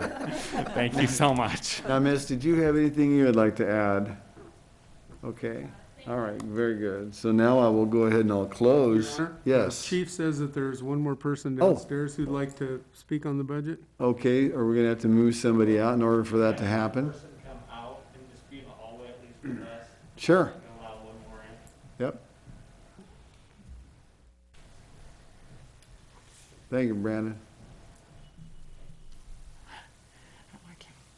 In the interim, Your Honor, do you want me to address that issue? Yes, Gary's going to address that because there has been some discussion on that very thing. Gary, you can go ahead and talk while we're waiting for the other person to come in. As a matter of fact, as the mayor and council leadership knows, the police chief brought the issue of body-worn cameras forward about a month ago, and we've been working hard to try and identify funding, not waiting until fiscal '21, but seeing if we could do it in this fiscal year.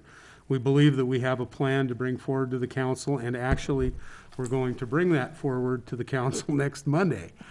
So this is just a precursor to that. Will not require any reworking of the FY21 budget, and if the council decides that it wants to do it, we believe we've identified funding to allow that to happen. I would also note that the program is, and certainly the chief can talk about that next week, but the officers are in favor of utilizing those cameras as just an additional way of showing transparency of the department.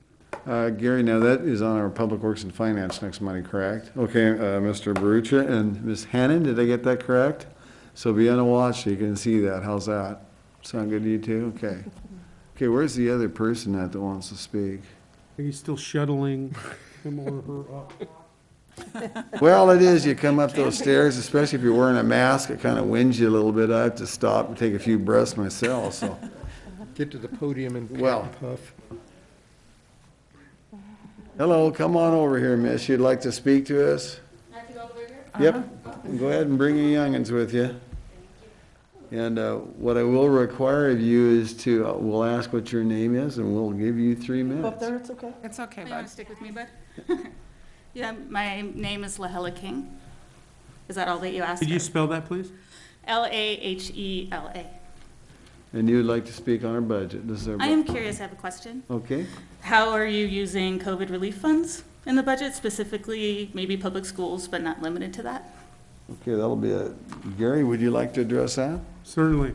COVID relief funds are regulated by Treasury regulations that the initial population-based allocation of $887,100 has been allocated to the city of Moscow for COVID relief, reimbursing the city for either salaries of public safety folks or funds that have been used, or excuse me, expenses for COVID relief.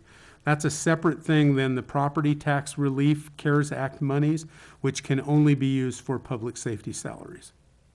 Okay, is there anything being put towards sick leave?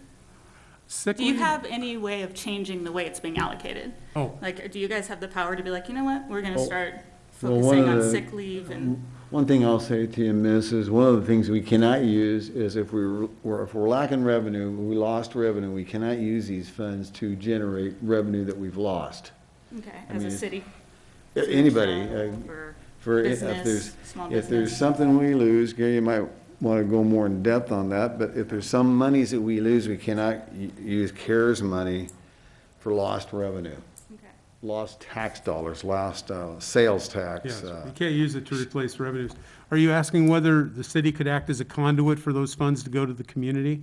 No, well, no, I'm just wondering how they're being used. Like, Yeah. so you got these, or is it very like, is it, they're federal relief funds? Yes. Is the federal government dictating how you use them? Yes, So there's the you guys don't treasury. have any way of saying, we're not gonna be using it for that, we'd be using it for No, this as far as. we have the- to use them in conjunction with the regulations. And the federal regulations is that you use them for, would you mind Yeah, repeating? well, they're fairly extensive, but suffice it to say, either public safety salary reimbursement, or for funds that you use directly to battle COVID. For instance, if you buy a giant sanitizer, say it costs $10,000, you could use funds for that. Okay, so you get to decide how you're battling COVID, though? Yes, So you're choosing hand sanitizer to battle COVID? that's one of many things, Which would be yes. problematic, probably in a lot of people's opinion. So could you use those funds to battle COVID in the way of helping the sick stay home, quarantining the sick and no longer quarantining the well? Not that I'm aware of, ma'am. Why not? Well, there's, Not sure Could the you look into that regulations for me? allow it. there's specific federal regulations on these things, and we're. How you're battling COVID? Well, but it gets defined into there too, and so, we've got to be pretty transparent about it, Well, of yeah. course, and because this is money that if we use it in a different way in the federal government decided that we used it in the wrong way, we have to pay it back. And so it's defined, to a limit. Gary, why don't you get this young lady's name and address, and we'll send her the information, how's that? And then you can read through it and see it for yourself. Well, as you're considering, when you have your meetings to consider how you're battling COVID in the city, I would hope you would consider quarantining the sick, and not spending it on plexiglass at all in public schools or in public spaces, because that feels like hiding under the desk from a nuclear bomb. It seems really silly. So things like that, like free the well, let us all get out, free the parents from the anxiety of having to mask our children, which is probably unhealthy for their developing bodies, and free us from any sort of overreach and let us make more of our own choices. Okay, well, So anything you could do to keep the sick home, elderly, disabled, home, Okay. and the well out Miss, with thank your you. COVID relief funds. Miss, thank you That for would be your really- thank you. questions. And who are you, sir? Pardon me? I don't even know who you are. You're the mayor? I'm the mayor, I'm Oh, Bill well. Lambert. I'll give you a full Thank you shot for of your my time. face so you I can see know, me. How's eyeballs. that? You can't tell who's smiling or scowling. No, I'm not scowling. No. All you can see is my eyeballs and my gray hair, but outside of that, So I hope you, yeah. David, Choose hang to on use just a those funds second. Thank you, miss. I'm gonna let you go ahead and move off, and David had his hand up, so I'm gonna let him come up and.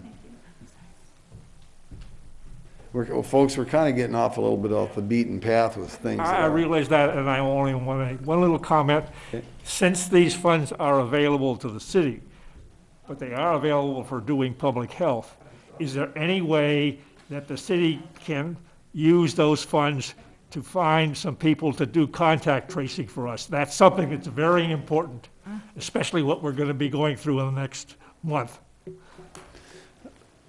That's an interesting question. Just a thought. Thank you, David. Be careful.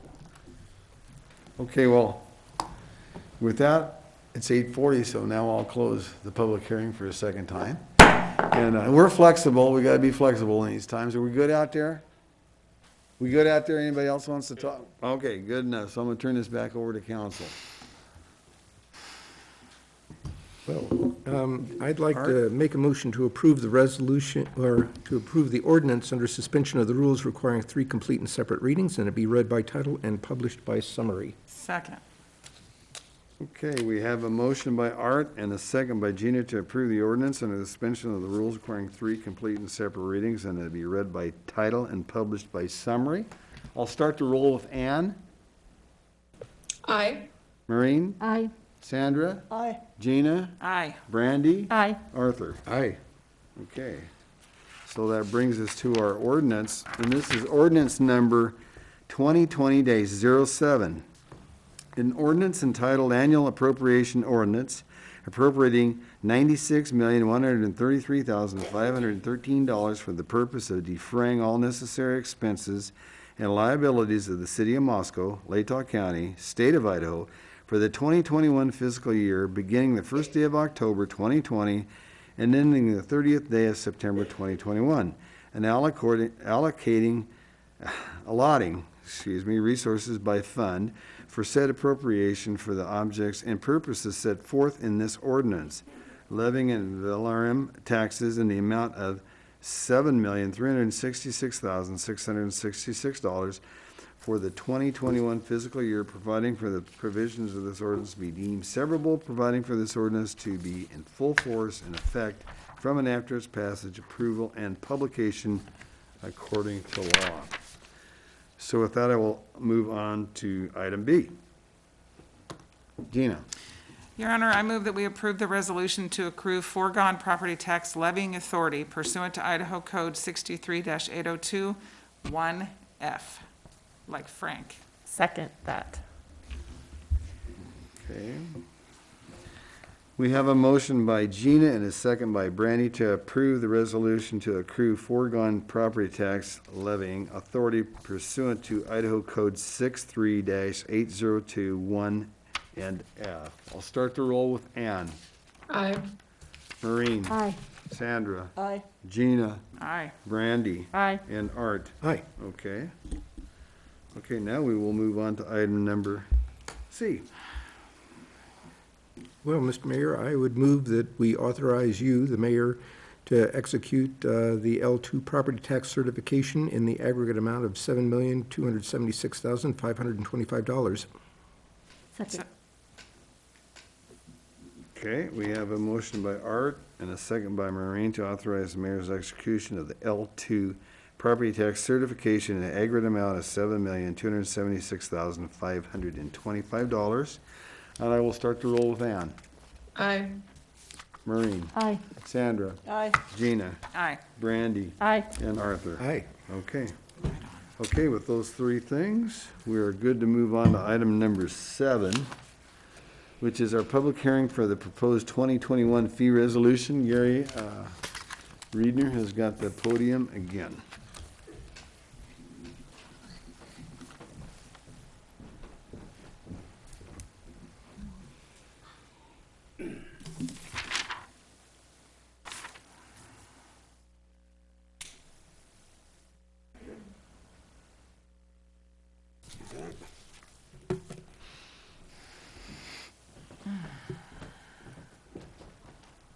Thank you very much. I have a very short slide presentation, just for illustrative purposes. This is the fee resolution. Fees are what drives a large part of the city budget. Every year, fees that are charged are authorized by the city council. Those fees are, by Idaho law, must be reasonably related to the value of the service that is being provided.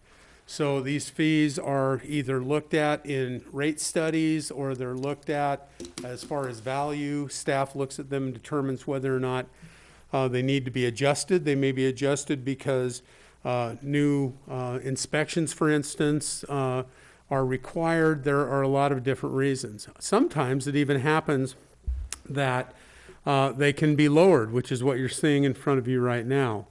These are under land use fees. As you can see, the combination of pairing community development with engineering has allowed us to get rid of the difference between community development fees and engineering fees, and actually have reduced the amount of these fees significantly. So that has done throughout the budget. I would also mention that Idaho law requires that if a new fee is implemented or fees increase by 5% or more, a public hearing is required. In this case, there are a couple very minor new fees that are being proposed. So the safest way to move it for the city to move ahead is to have a public public hearing, which is what we're doing today.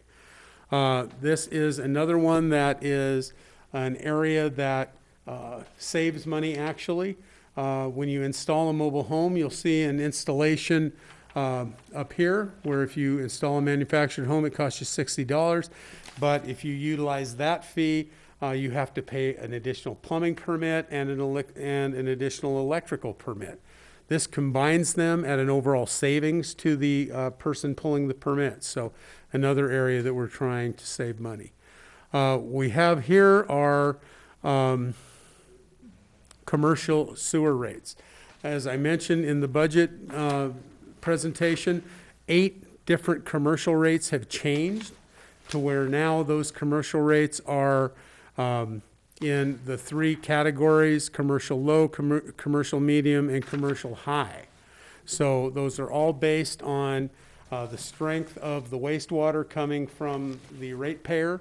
For instance, if you have a restaurant or you're a hospital, the amount of treatment that wastewater takes is more, so you would be charged more for that. There's also a restructuring of the rate to make it more dependent upon volume of use rather than what we call a base fee. So those are the changes. Again, otherwise than that, rates are adjusting within those classes, but there are no additional fees being paid overall. So this is an area where we were able to delay any increase. Okay, mixed use service is another place that council is familiar with. Mixed use service is where you might have a restaurant, a barber shop, a hardware store, all off of 1 meter. So the calculation of how do you take the strength of wastewater coming out of the restaurant versus the strength of wastewater out of an office versus the strength of wastewater out of a barber shop. So this allows it to be looked at on a case-by-case basis. As I recall, there are less than a dozen of these around town that are commercial. So that can be done, and I'm assured by the sewer department that that can be done on a case-by-case basis in a fair manner. Okay, water rates are the next things.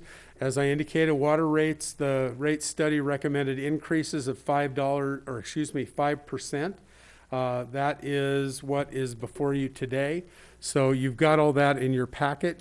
I won't go through each one of those, but virtually every water rate, whether it is base rate or it is use, has increased by 5%. And again, that's pursuant to the use of the rate study. I don't know that I mentioned in the original budget presentation that the rate study results were vetted by a citizens rate committee who brought a recommendation to council, and council authorized these rates to be put in the fee resolution. We also have information systems. These are city programs and other services. So the recommendation is to increase the fiber optic lease rate per month from 0.58 cents per strand foot to 6 cents per strand foot, so on and so forth. So again, just keeping pace with the cost of repairs, the cost of infrastructure, the cost of replacement. Then we have some community events. Community events, as you know, is a fairly new department, taking over some of the different activities from the arts department. So you'll see that some of those are new: Mayor's Golf Tournament, donations, registrations, that sort of thing. So again, because they're either restructured or new fees, they're included in here as well. So you've got different changes. None of them, with the exception of the water fees and sewer fees, are very notable, frankly. Gina? I would like to, again, I'm sounding like a cheerleader here for the city, but I would like to thank staff specifically in the beginning portion of what you were showing us, where you were removing the community development and the engineering fee and just making it one fee. Having served or working with the regional housing leadership team the last 3 months or so, the feedback that we were getting was about the complexity and the, one more thing, every time they dealt with community development and engineering. So the removal of those barriers is a very good thing. And I appreciate the concise nature of what's being changed. Thank you. Okay, well, how about if we'll open it up to public hearing? We all ready for I that? have one question, but Okay, I don't know Brandy. if now's the time. Go ahead and ask. It's on the mixed-use service sewer rate. So is there no usage rate in addition to the base rate for that category? I would defer to Tyler Palmer. I know Oh. he's on the call. Or at least he's supposed to be on the call. Palmer, you on here? I'm here. Okay. All right. You field that, please. Just playing with my my screen, trying to get it turned on. Okay. All right. Oh, so you had a question about which rate? I'm sorry. That's okay. Under the new sewer rates, there's the low, medium, high. My question is about the mixed use, and that one doesn't appear to have a usage in addition to the base rate. Is that correct? Whereas the others do? Yeah, so with the mixed use, Brandy, we do have a few different properties that we'll develop basically kind of a custom formula. So we have base rates. So a lot of those are ones that where we have both residential and commercial within the same building, that where the plumbing makes it very difficult to separate that out. Mm-hmm.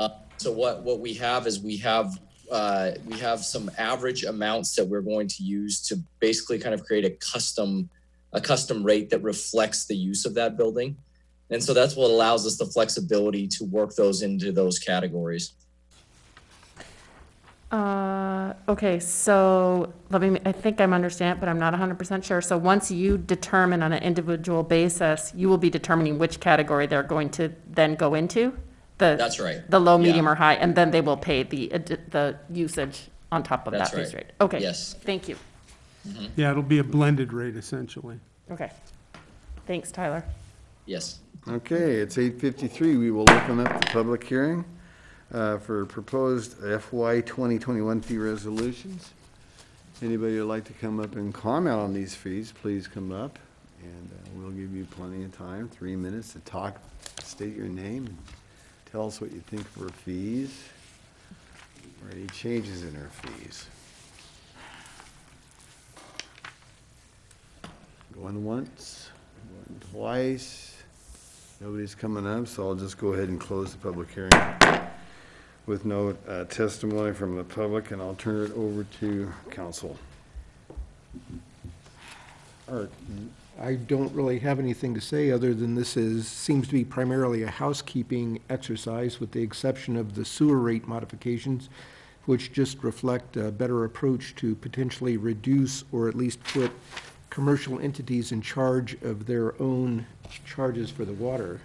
And so that's the only really big change in here. And the rest, as Gina has already iterated, reflects savings due to efficiencies due to the city reorganizational structure. Randy? Yeah, I'd just like to expand on the benefit of the reclassification with the sewer rates. It's simplified it a lot. I think it has addressed many concerns that various commercial users had. And I love that you got a working group together with various representatives of the different types of businesses to work together, and that they unanimously approved of this. So that's a great extra, and I know it was a lot of work, step, though, to come up with those rates. I appreciate it. Yeah, I think that a lot of times, nobody gets to see how much work has actually gone into these various issues, and you just see the finished product at the end, well, and everybody says, oh, wow, that looks cool, but the amount of work that's gone in behind the scenes is tremendous, and I'm always happy to see them come out as a finished product like this. Very good. Gina? Your Honor, I move that we approve the attached fiscal year 2021 fee resolution without changes. Second. Who did the second? Was that Ann? Ann did the second. Okay, Gina made a motion and Ann made a second to approve the FY 2021 fee resolutions. I'll start the roll with Art. Aye. Maureen. Aye. Brandy. Aye. Gina. Aye. Sandra. Aye. And Ann. Aye. Okay, we'll move forward with that then. Okay, folks, it's starting there. Right now it is 8:55. We're going to take a 5-minute recess before we hammer through the rest of the agenda so that everybody can get a little stretch, and we will come back in 5 minutes, folks.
Ready? Okay, we're going to resume the meeting. It is 9:02.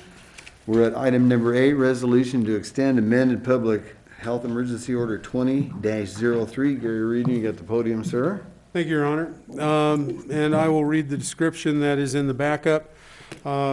City Council on July 6th of this year approved Resolution 2020-12, accepting and extending Mayor Lambert's amended Public Health Emergency Order 20-03, requiring face coverings, masks when in a public setting, and the 6-foot physical distancing cannot be maintained, and maintain 6-foot social physical distancing from non-household members when in public settings within the city of Moscow.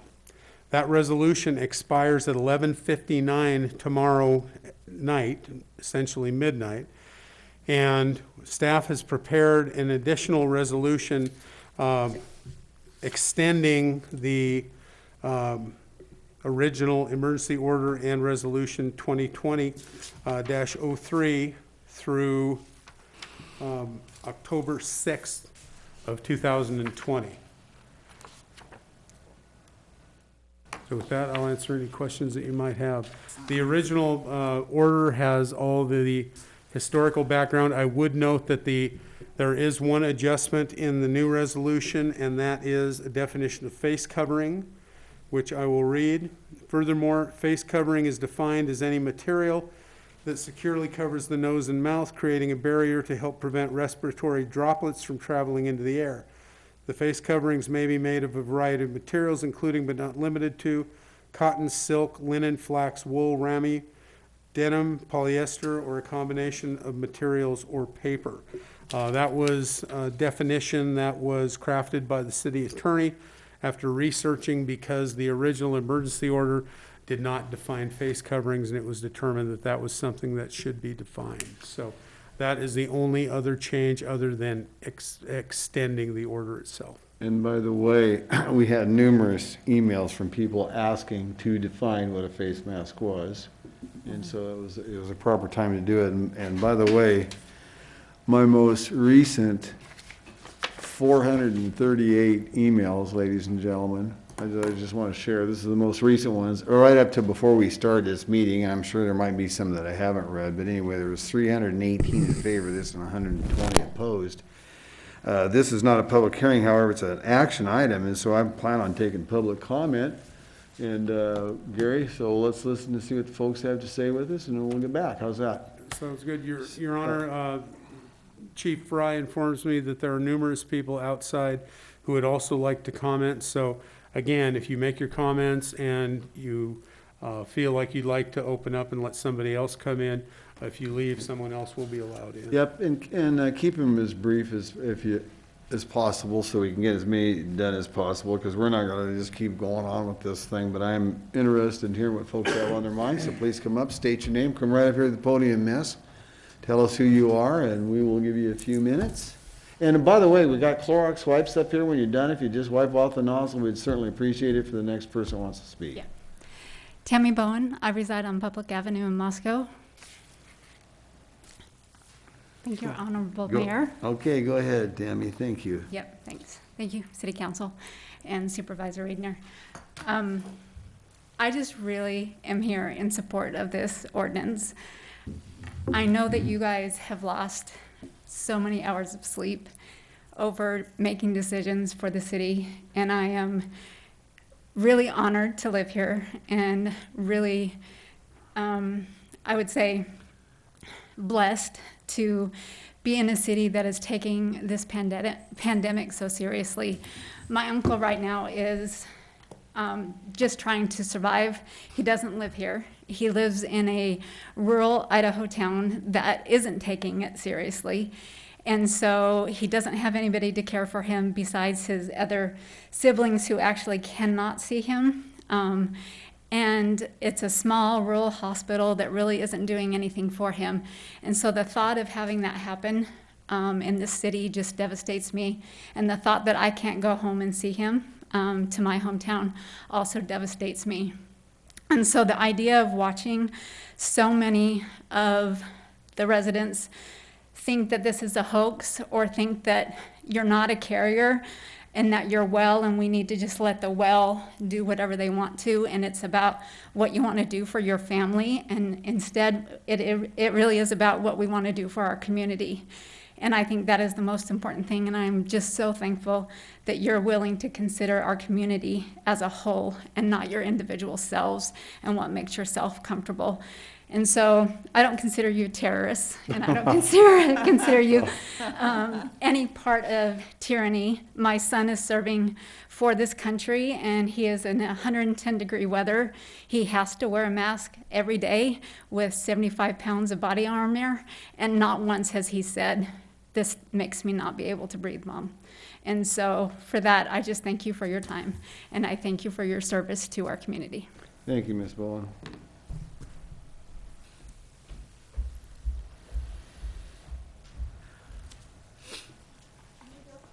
Sure, come right up, miss.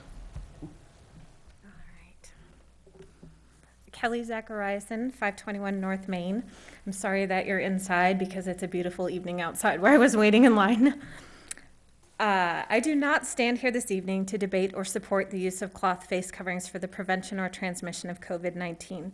I do not wish to speak about how divisive this issue has become, how community members have lost common respect for one another based on perceptions of why they do or do not wear a mask, how the issue of mask wearing has weaponized and dehumanized members of our much-loved community, or make any judgments that by mandating healthy people to wear a medical device that our honorable mayor and city council members have politicized a public health issue. I chose to speak this evening to humbly request that council carefully consider the role of government, its authority and limitations, and its obligations to provide its citizens with clear and just representation. In that spirit, I respectfully hold you, our elected representatives, accountable by asking the following questions. What parameters define what may be declared as a state of emergency in regards to the public health? When and how do you, the governing body of our city, assess the needs for your governance in a public health emergency? How do you, our elected representatives, determine your legal and civic authority toward the mandating of medical interventions for a healthy, free people?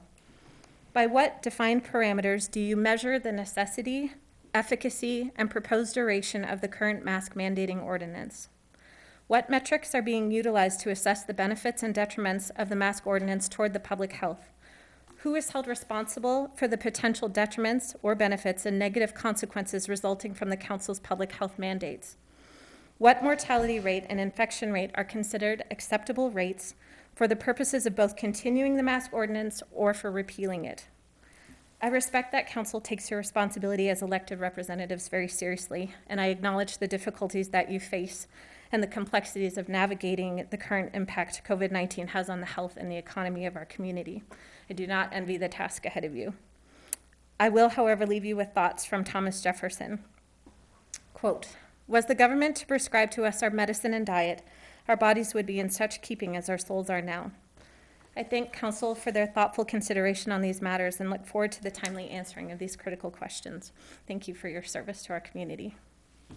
Thank you, Ms. Sarah. If I may really quick, outside of the scope of this meeting, I would actually love to answer those if you'd be willing to send those in an email. I think those are great questions. Of course. Yes. Can I comment on one portion of Ash. that too? I do know that the North Idaho Public Health is currently working on some of those metrics. They are one of our sources of advisement. Sure. And so that is something we are awaiting. There's a public comment period, and they have a draft document that is out Okay, with good to some know. metrics that they're proposing to answer some of those things. So we are eagerly awaiting to hear Yes, what that. wonderful. I spoke what they with them this recommend, but, afternoon, and yeah, so. she could only give me as much clarification as the recommendations they have Right, now. I think so. that submission period is, for comment is through August 6th, and I don't know how long it will be until after then, but I think we'll all be looking forward to hearing what they recommend. I think so. I think it is easier for people to accept when they know what the boundaries are. You know, it's the same with children in a way, that if we don't tell them and they don't understand why that is and when it's going to be, then it's more difficult to Thank you, Kelly. accept. So thank you. One thing I will certainly say to everybody here and everybody out there watching us is we don't take this lightly. And if, you know, the authority to do this, there is state codes that allows the mayor to do this.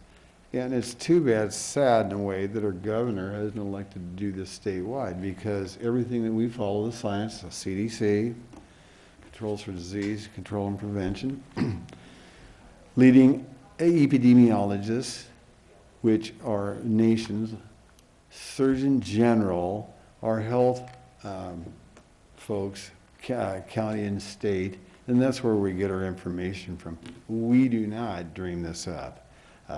And to me, I don't care if we're wearing a mask any more than anybody else does, but I've been doing it now for 3 months. I'm going to do it till this pandemic is beside us. And one of the things we all have to remember, there's not a person in this room or watching on this show that were alive the last time this country had a pandemic. We need to get it together and kind of get a grip of things and work together. This isn't about being mean, but I will say something too.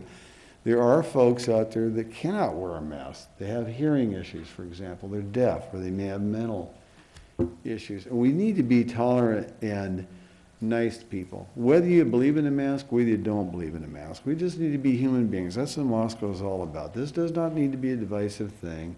We're going to move forward with the town, and together we can win this thing. By the way, we're in this by ourselves, our community. Who else is going to help us other than us? Nobody. And so we have to stay with that, folks. So I'm ready for the next person.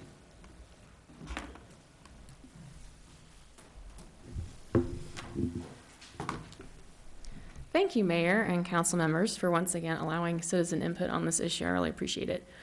Name, miss? Oh, I'm sorry. Abigail Smith. Okay. Thank you.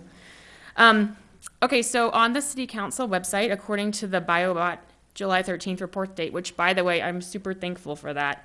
I really appreciate that we are participating in that study, so thank you so much. And I was curious to know if there are updated numbers on that. So the last report was the 13th, which was mid-July, so I didn't know if we were doing that more or not. So just a question about that. Anyway, they estimate that our cases are probably around 1,800.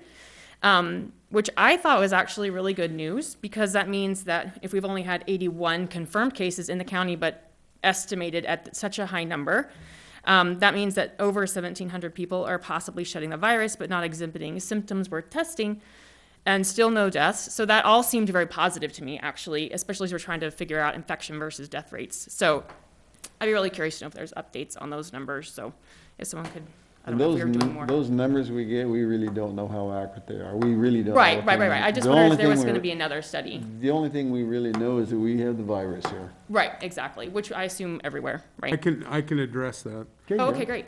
We are working with the University of Idaho Department of Biology and Department of Engineering. So they'll be doing that testing. They're doing it right now. We'll do some quality control things on it. Okay. But we expect that we'll have much greater frequency of testing once they get online and they get the wastewater testing? Yes. That's great, thank you. Okay, so last time we were here, I introduced myself as Dr. Abigail Smith and apparently created an internet scandal, which I totally didn't expect. That was kind of hilarious to me. So just to clarify, I am not an MD. I'm a PhD with a degree in English, specifically in American literature, which means that I read stories. I get paid to read stories, which is kind of cool. And what I specifically read are America's stories, the American story. And my concern actually is, when I talk to my own children and to my students, is that like 25 years from now, 50, 100, that what we're going to read of the story of 2020 is that it's been a season and a period in our history of fear. We fear death, we fear illness, we fear others, we fear neighbors. As a friend said, we're creating a culture of fear and distrust among people who are normally open and very friendly. And this is why for me, what I feel is the danger of the mask mandate, that it makes our neighbors, our friends, our coworkers, our acquaintances, our family, even when we're masked, it makes those people that we're afraid of. And it's not each other that we should fear. I don't even think it's COVID that we should fear. As FDR said, let me assert my firm belief that the only thing we have to fear is fear itself. Nameless, unreasoning, unjustified terror which paralyzes us. That's a quote. Or as someone else profoundly said, a life lived in fear is a life half lived. And so the consequences, which we're just beginning to see, are horrific. In mid-July, the CDC director, Robert Redfield, said that suicides, this is a quote, suicides and drug overdoses have surpassed the death rate for COVID-19 among high school students. He goes on to argue that lockdowns and a lack of public schooling constitute a disproportionately negative impact on young people's mental health. According to the American Medical Association. Yes, would you wrap it up, please? Sure. More than 35 states have reported an increase in opioid-related mortality. A friend who's a pediatrician has been talking with middle school students who are considering suicide for the first time ever. So I feel like we've embraced fear. We're living half lives. Our pool's empty. Our businesses are closing. Our farmers market is sparse. Our library's barren. Our gatherings are limited. Our city's inhospitable. Fear is paralyzing us, and I just feel like it's time to stop being afraid. Thank you very much. Thank you.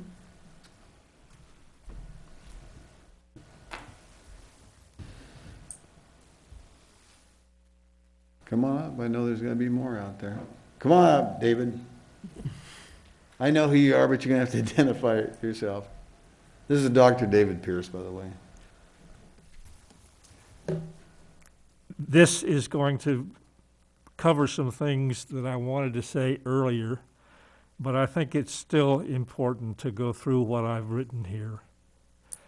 My name is David Pierce, and I have a PhD in microbiology and worked in public health for 16 years before I came to Moscow.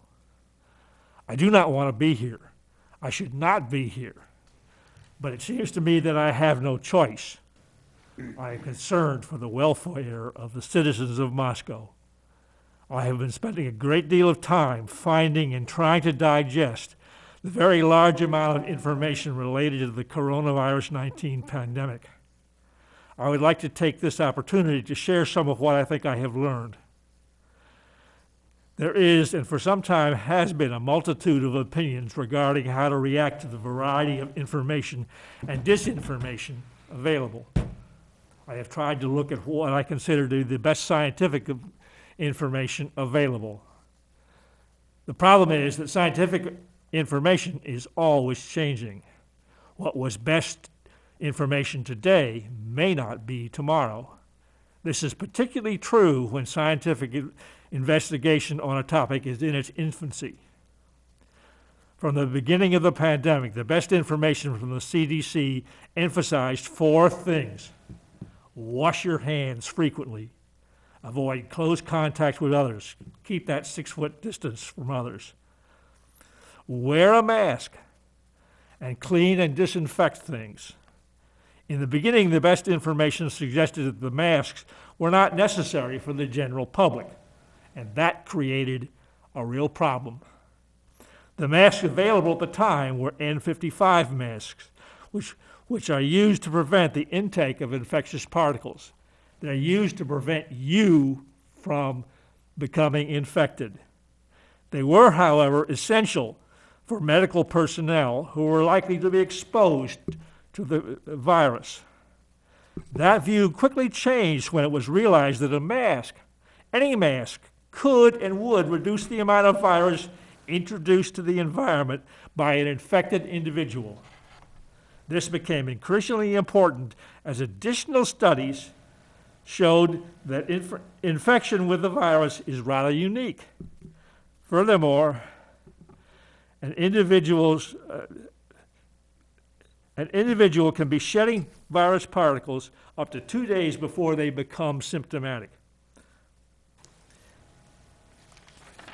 And a significant proportion of infected individuals will never show or only show minor symptoms of the infection.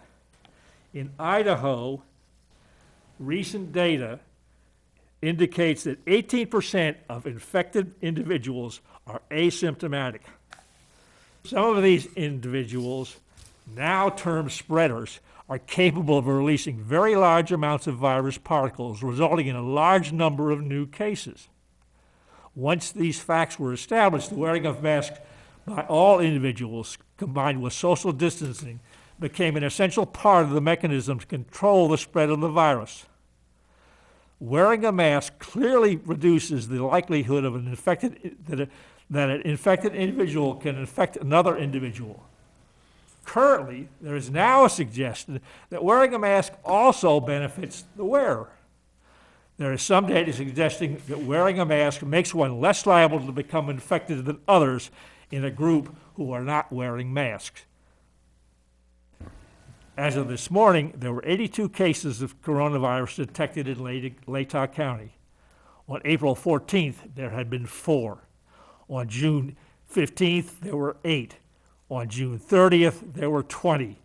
On July 19th, there were 40. and today there are 82.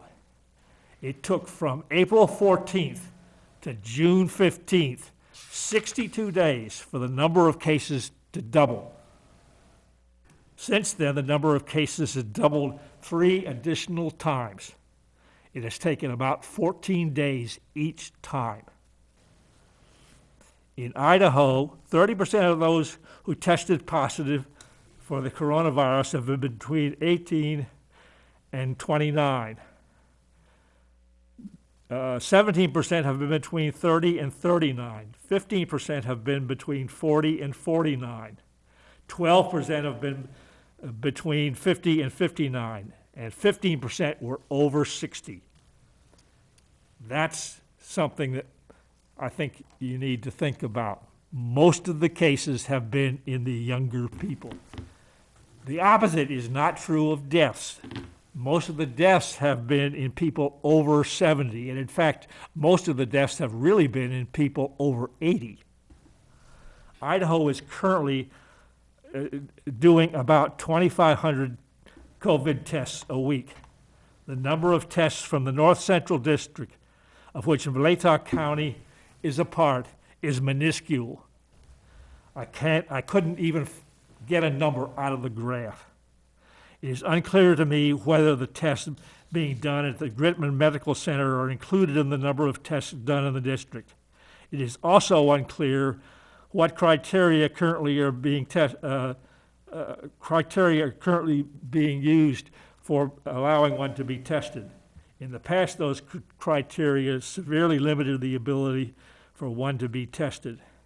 David, could you wrap it up, please? I'm trying. Okay, I'm just about there. Mayor Lambert ordered the mandatory wearing of masks in Moscow for social distancing, where social distancing could not be maintained in early July. Since then, most people appear to be wearing masks when and where they would be required. There was an article in the Moscow Daily News last week about the general compliance with the ordinance. However, there have been and are circumstances when the Moscow Police Department has received complaints. Some have been complaints regarding specific businesses. Only a few businesses have been complained about more than once. There have also been complaints about social gatherings of individuals without masks. There were multiple complaints regarding the sports activities this past weekend. Thank you, Mayor Lambert, for shutting that down. Thank you, citizens of Moscow, for making city officials aware of that situation. In my opinion, wearing masks and maintaining social distancing will continue to be of the utmost importance to the citizens of Moscow. In 2 weeks, Moscow will face the ultimate challenge when students return to Moscow. Wearing masks, maintaining social distancing, testing and contact tracing will become even more important. But wearing a mask is the single most important thing any individual could do to protect themselves and the community. Thank you, Dr. Pierce.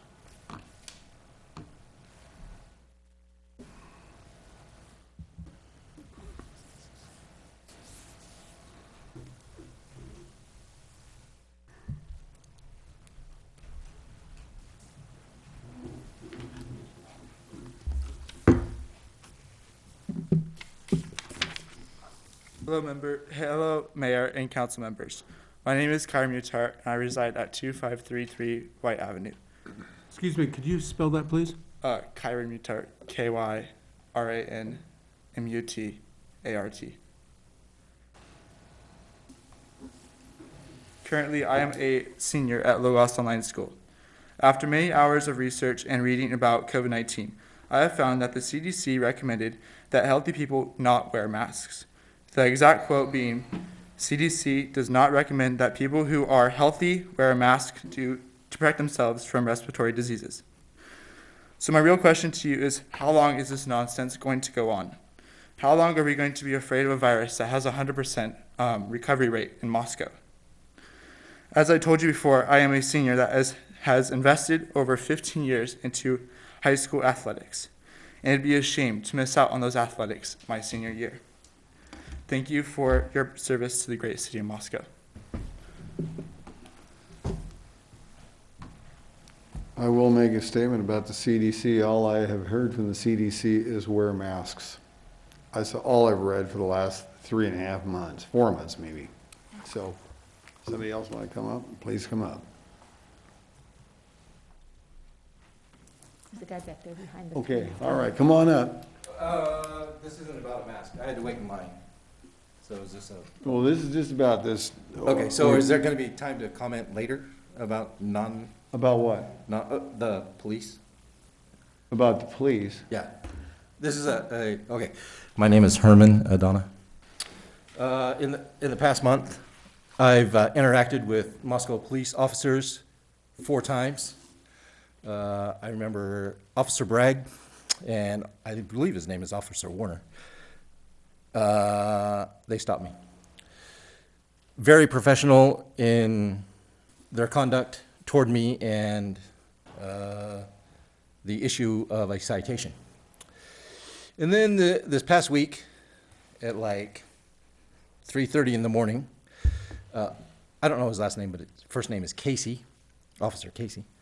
The situation in which we interacted could have gotten and escalated crazy.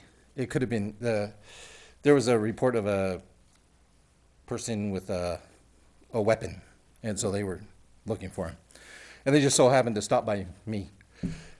I just want you, and maybe you want to go to him personally, but in that interaction, he was the most professional person and de-escalated the situation in the most professional manner because it was so crazy what was happening. And those officers need to be commended on the way they conducted themselves in interaction with a citizen. And that's all I have to say. Thank you, Herman. That's awesome.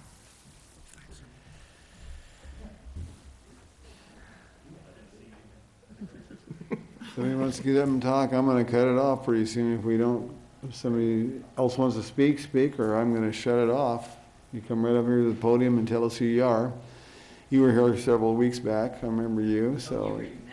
Well, I remember you from his Safeway days back in the time you wanted to shop, remember that, dear? So but you still gotta tell everybody else who you are, because I know who you are. Okay, my name is Heidi Scheibe.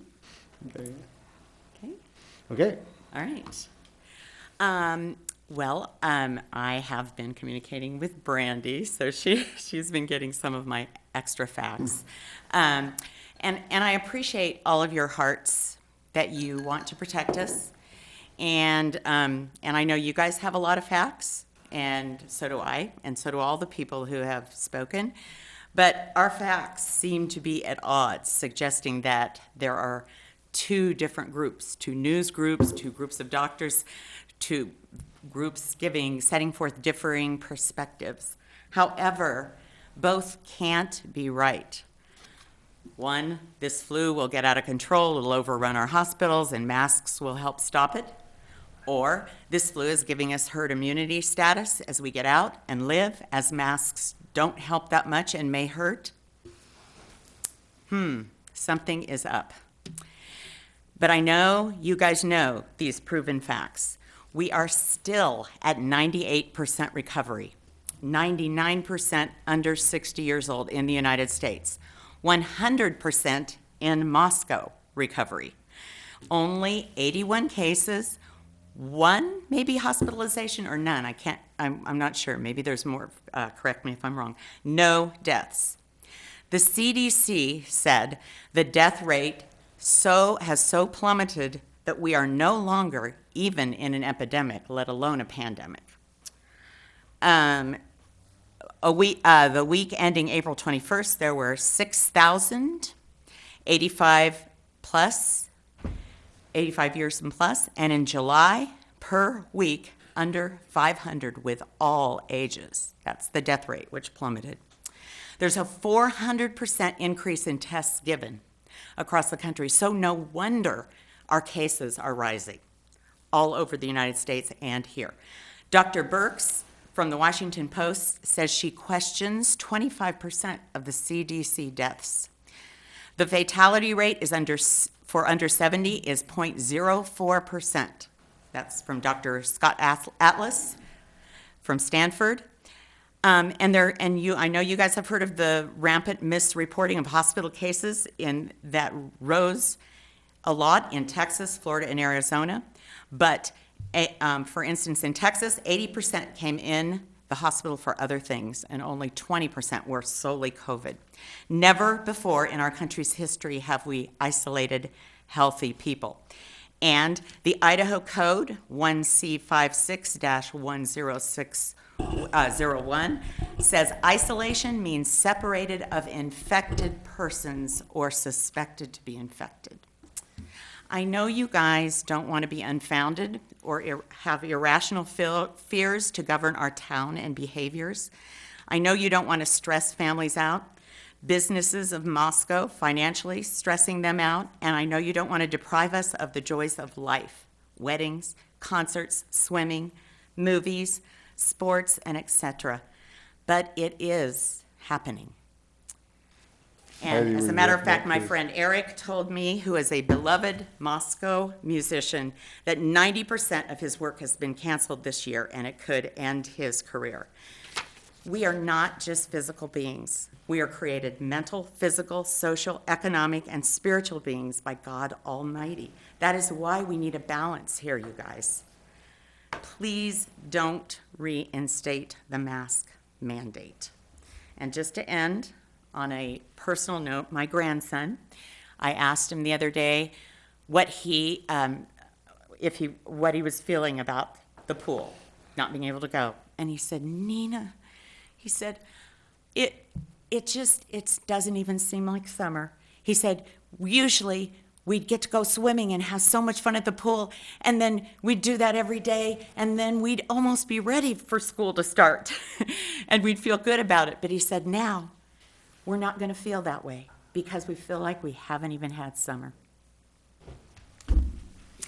Thank you. Thank you. Ladies and gentlemen, I'll say something. First off, what we have here is a pandemic. It is not a flu. I know that because that's what the CDC has told us. I know that because that's what our Surgeon General has told us. Our leading epidemiologists, and there's all kinds of articles out there that are discrediting epidemiologists, healthcare workers, county and state health departments, and I got to tell you, we're following science. David Pierce spoke earlier about some of the science, and that's exactly some of the things that we follow. Do you really believe that we would be doing this just to do it? Do you really believe, or anybody believe, that we're doing something to try to scare people? Or, here we are, it's almost 9:35, discussing this sort of thing. I take it very serious about all of our citizens, those people that believe it, the people that don't believe it. Our businesses, if you believe that our businesses will not fail if we turn this loose, I strongly disagree with that, and I'll tell you why, folks. We need people to be able to feel safe to shop, to feel safe to where they're going. Like I said earlier, I don't particularly like wearing a mask. I have for almost 3 months now. I'm going to continue to. This thing's behind us, and nobody in this room has lived through a pandemic. No one here in the United States. Let's just always remember that. And so how do we know? We really don't know. Heidi, you may not know. 5 years from now, it may be completely different. Maybe I don't, but we've got to do the best we possibly can. And my concern is for the citizens of this town, the businesses of this town, this fine university, and that also includes New St. Andrews College, by the way. Because we're all in this together. And I can tell you something else. The only folks that are in this fight for us is us here in Moscow. Don't ever forget it. I don't ever want to overwhelm our health departments. I don't ever want to overwhelm the medical fields. And so we're doing the best we can with what we got to work with. Okay. I'm ready to listen to someone else.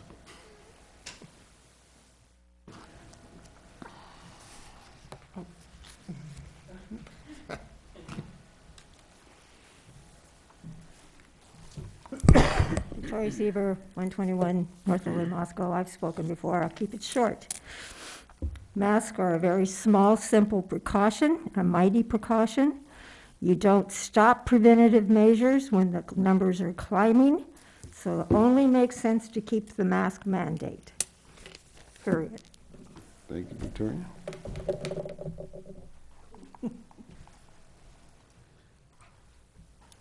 Oh, by the way, thank you for cleaning it. I think you're the first one out of about the last 7. So, just saying.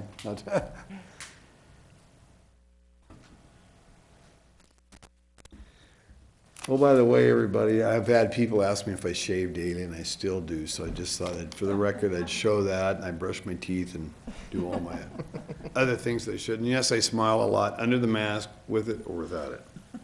Just thought I'd disclose that. Okay. Hey, you know what, folks? We have to relax a little bit and have a little fun with what we do. This is serious stuff we're talking about. There's no doubt about it. And don't think that the mayor, Bill Lambert's, making a joke of this, but I think that sometimes we have to just step back a little bit, take a couple of deep breaths and say, what are we doing for our neighbors, for our friends, for the people we love, for the people we don't even care about? And if you've got that sort of a situation or relationship, we're doing this for us here in Moscow, ladies and gentlemen, all of us, together. We're going to make it happen. And guess what? We're going to win it. And someday this is going to be behind us. And nobody in this room will be more happier when baseball fields can open up, soccer fields can open up, the pool is full of people, we've got downtown block parties, we've got vandal block parties, we have an art walk, we've got homecoming parades, and my golf tournament that I love to have that we canceled this year, of course. When we can do things like that, as a community and get together. And we need to work together as a community. Don't ever lose sight of that. And so, well, with that, come on up. I know somebody else. I'm going to listen to a few more, and then we're going to deliberate to the council. Good evening again, Brandon Triner again. Part of the letter I didn't get to was, I just wanted to thank you for shutting us down. Which sounds super weird, but you gave us a chance to run the tournament, and when it got safe, you did what was best for the community. I don't think it was because of all the people calling the police and emailing and all that stuff. I'm pretty sure you guys were aware it was going to happen. So I think you guys coming out to the field and seeing it for yourself is why you shut it down. So I thought it was a responsible act, and whether or not you extend the mask mandate or what, I completely disagree with the fear aspect of it. I wear the mask because I care about you, and I think that's what our symbol should be. I think we can look at 2020 as we cared about each other. That's all. Thank you, Brandon. And by the way, I'm kind of a funny guy that way. I remember one time when I was on P&Z, we had this area that we were zoning in for some new development stuff, and so what did I do? I was new on the P&Z, this is about 2 decades ago, so it was in March, I get my boots on, took my big black lab with me and tromping out in the muck to see what this looked like.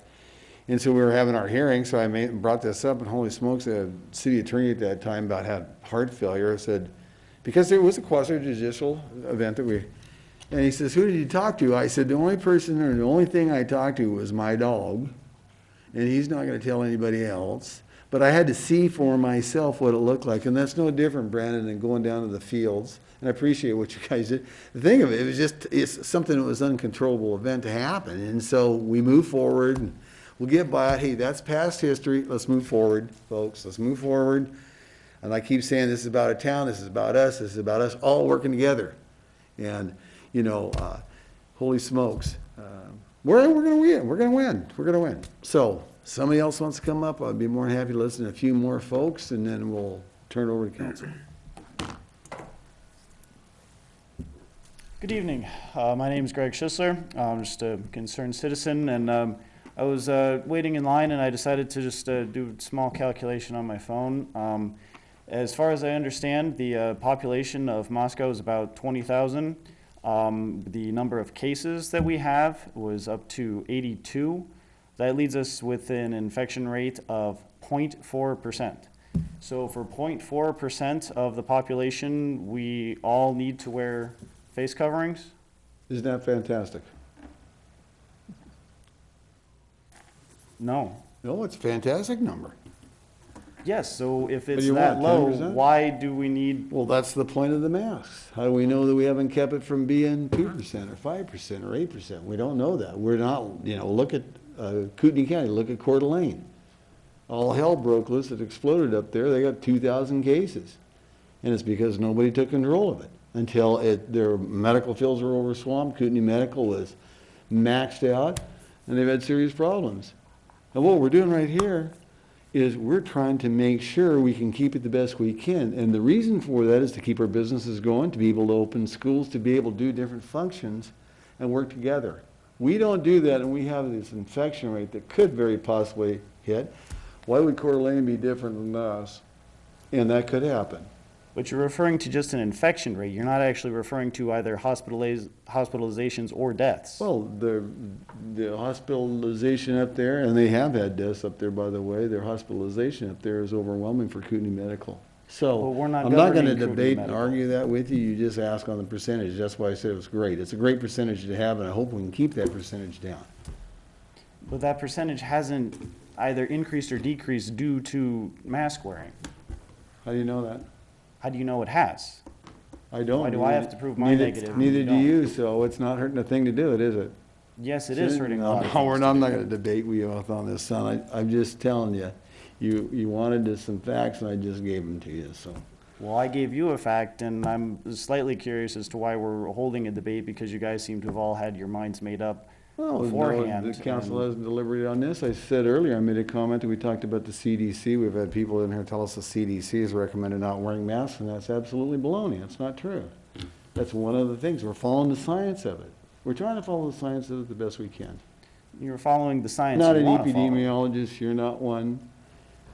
So you're not the Surgeon General, you're not Dr. Redfield from the CDC, you're not Dr. Fauci. And so with that, we try to stay with what we've got, what makes sense to us. And so Have you seen any of the reports from Japan? I don't, what I study and focus is just exactly what I said. The CDC, our leading national epidemiologists, our Surgeon General, the previous Surgeon General, by the way, our county and state health epidemiologists and workers, and our medical field, the hospital itself. That's where we get it. And that's all this other stuff. You can go on the net, you can go on Facebook, and you can see all kinds of different reports from here to Sweden and so on and so forth.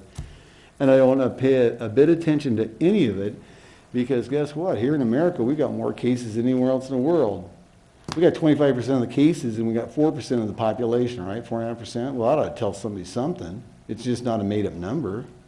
So there. There are a whole lot of made-up numbers, though. With that, sir, I'm gonna let you sit down and somebody else can talk. Thank you. Now, I don't mean to be short with anybody, but look, I'm not gonna get in a debate with talking. We've said, I don't know how many times about the science of it. That's what we're following, folks. That's what we're sticking with. And our governor, and like I said earlier, it'd be great if he just went ahead and put a mandate in so local governments wouldn't have to go through this and pound away on them. All we had to do is follow it. And we'd do something simple by wearing a mask. Wash your hands, social distancing. Come on up, miss, if you want. I might just say too, if you were thinking Japan was doing something well right now, you might want to check the news from that country that came out just today. Okay. Hi, thank you. My name's Laura Hannon. That's Hannon. Just wanted to give a really brief statement in support of the mandate and say thank you so much for listening to the science and the CDC. This is a new virus, as it was mentioned. We're learning more every day, and we're learning how our country is going to cope with it every day. And it's important that we adapt as we learn about those changes. This year wasn't fun for anyone. This summer hasn't been great for anyone. But that's because we're all trying to get through this and have better days ahead. My sister's wedding was canceled, my graduation was canceled, and it was so worth it to keep my family members safe, to keep my peers safe, and to keep me safe as well. U of I is still planning to hold in-person classes, so in about 2 weeks we're going to have a huge influx of people coming into Moscow from all over the country, and a lot from southern Idaho and northern Idaho where there are more cases. That being said, I love Gritman and we have great healthcare here, but we're not equipped to handle a high amount of severe COVID cases. So I really hope that the council will take that into consideration as they consider the mandate. The initial mandate was made for a reason, and our numbers have only gone up, so I really encourage you to pass the extension. Thank you. Thank you, Laura.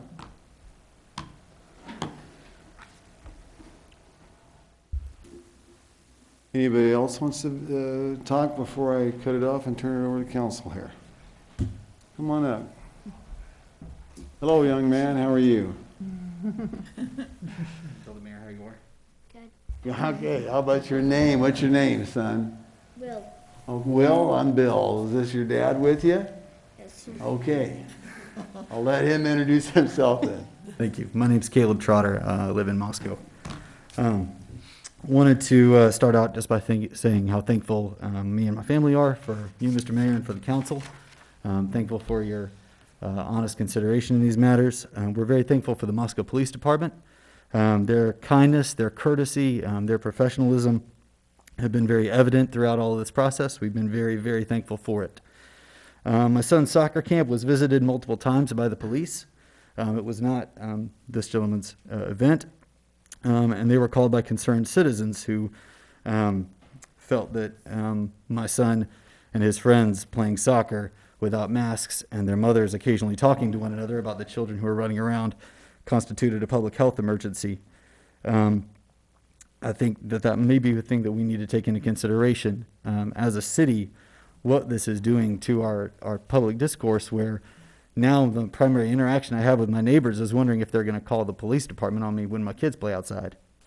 Mr. Mayor, 5 weeks ago you said that if everyone wore a mask for 6 weeks, this thing could just go away. In this country. In this country. I guess how close are we, sir? Because right now the state of emergency that we are under does not appear to describe what's going on with only 82 cases in a town of 20,000 people. My question for you would be, what does constitute a state of emergency that would merit the suspension of our liberties in the way that you have suspended them? I don't deny your power to do it if there is a true state of emergency. That's why you're the mayor, and I'm very grateful for you being the mayor. My question is, does this constitute it? Because I fail to see any evidence that it is such. Well, all I can tell you is that I've studied pandemics and heard about them for 40 years in my career, and every single one of them was a false alarm until this one came along. And I took this one very seriously. And I don't know what the count is, where it's right around 160,000 people dead in America now, and what, 4.8 million people infected with this thing. That, my friend, is an emergency in my view. And look if we do this right, I'm happy that we only have 82 cases. I mean, man, I can imagine this town hall being down here if we had 1,082 cases. It'd be a completely different story about why in the world didn't you guys do this sooner? And so we're winging through this the best we possibly can. We're using the science to do that. We don't want to take anybody's freedoms or rights away from them. And by wearing a mask, in my view, is an easy thing to do. If that makes people feel comfortable to shop somewhere and go into businesses and do commerce, that's terrific, because we have heard hundreds and hundreds of people sending us emails telling us they will not go into a business that does not practice these kind of practices. And so with that being said, I've said this all along, I care very deeply about all of our citizens, I care very deeply about all of our businesses, I care deeply about the University of Idaho, because it's going to be us in this town making it happen for us. Yes, sir. I appreciate it very much. And so that is my view, the emergency, sir. I understand. I would respectfully ask that you leave it in charge of the businesses to see what is best for their business, because as you say, most businesses have addressed that with us, Caleb, and told us that. So I thank you for your input, and thank you for your time. And I thank you, Will, as well, being up here with your dad, son.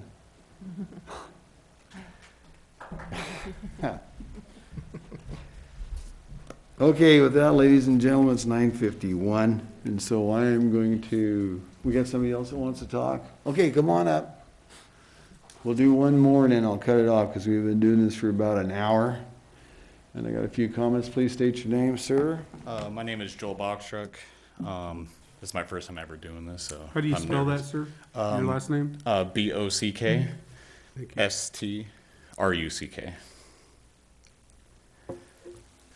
So I finally got the courage to come up and do this first time ever. Yeah, welcome. I'm glad to hear. And I sat outside and not even knowing if I wanted to do it, but I thought, why not speak my mind and see what happens. So pretty much I am here just regarding the mask mandate that is in place. So I am a proud gun owner and supporter of the Second Amendment. Making it mandatory for citizens to wear masks or face coverings in public, in my opinion, is unconstitutional because it violates my individual liberties and freedom.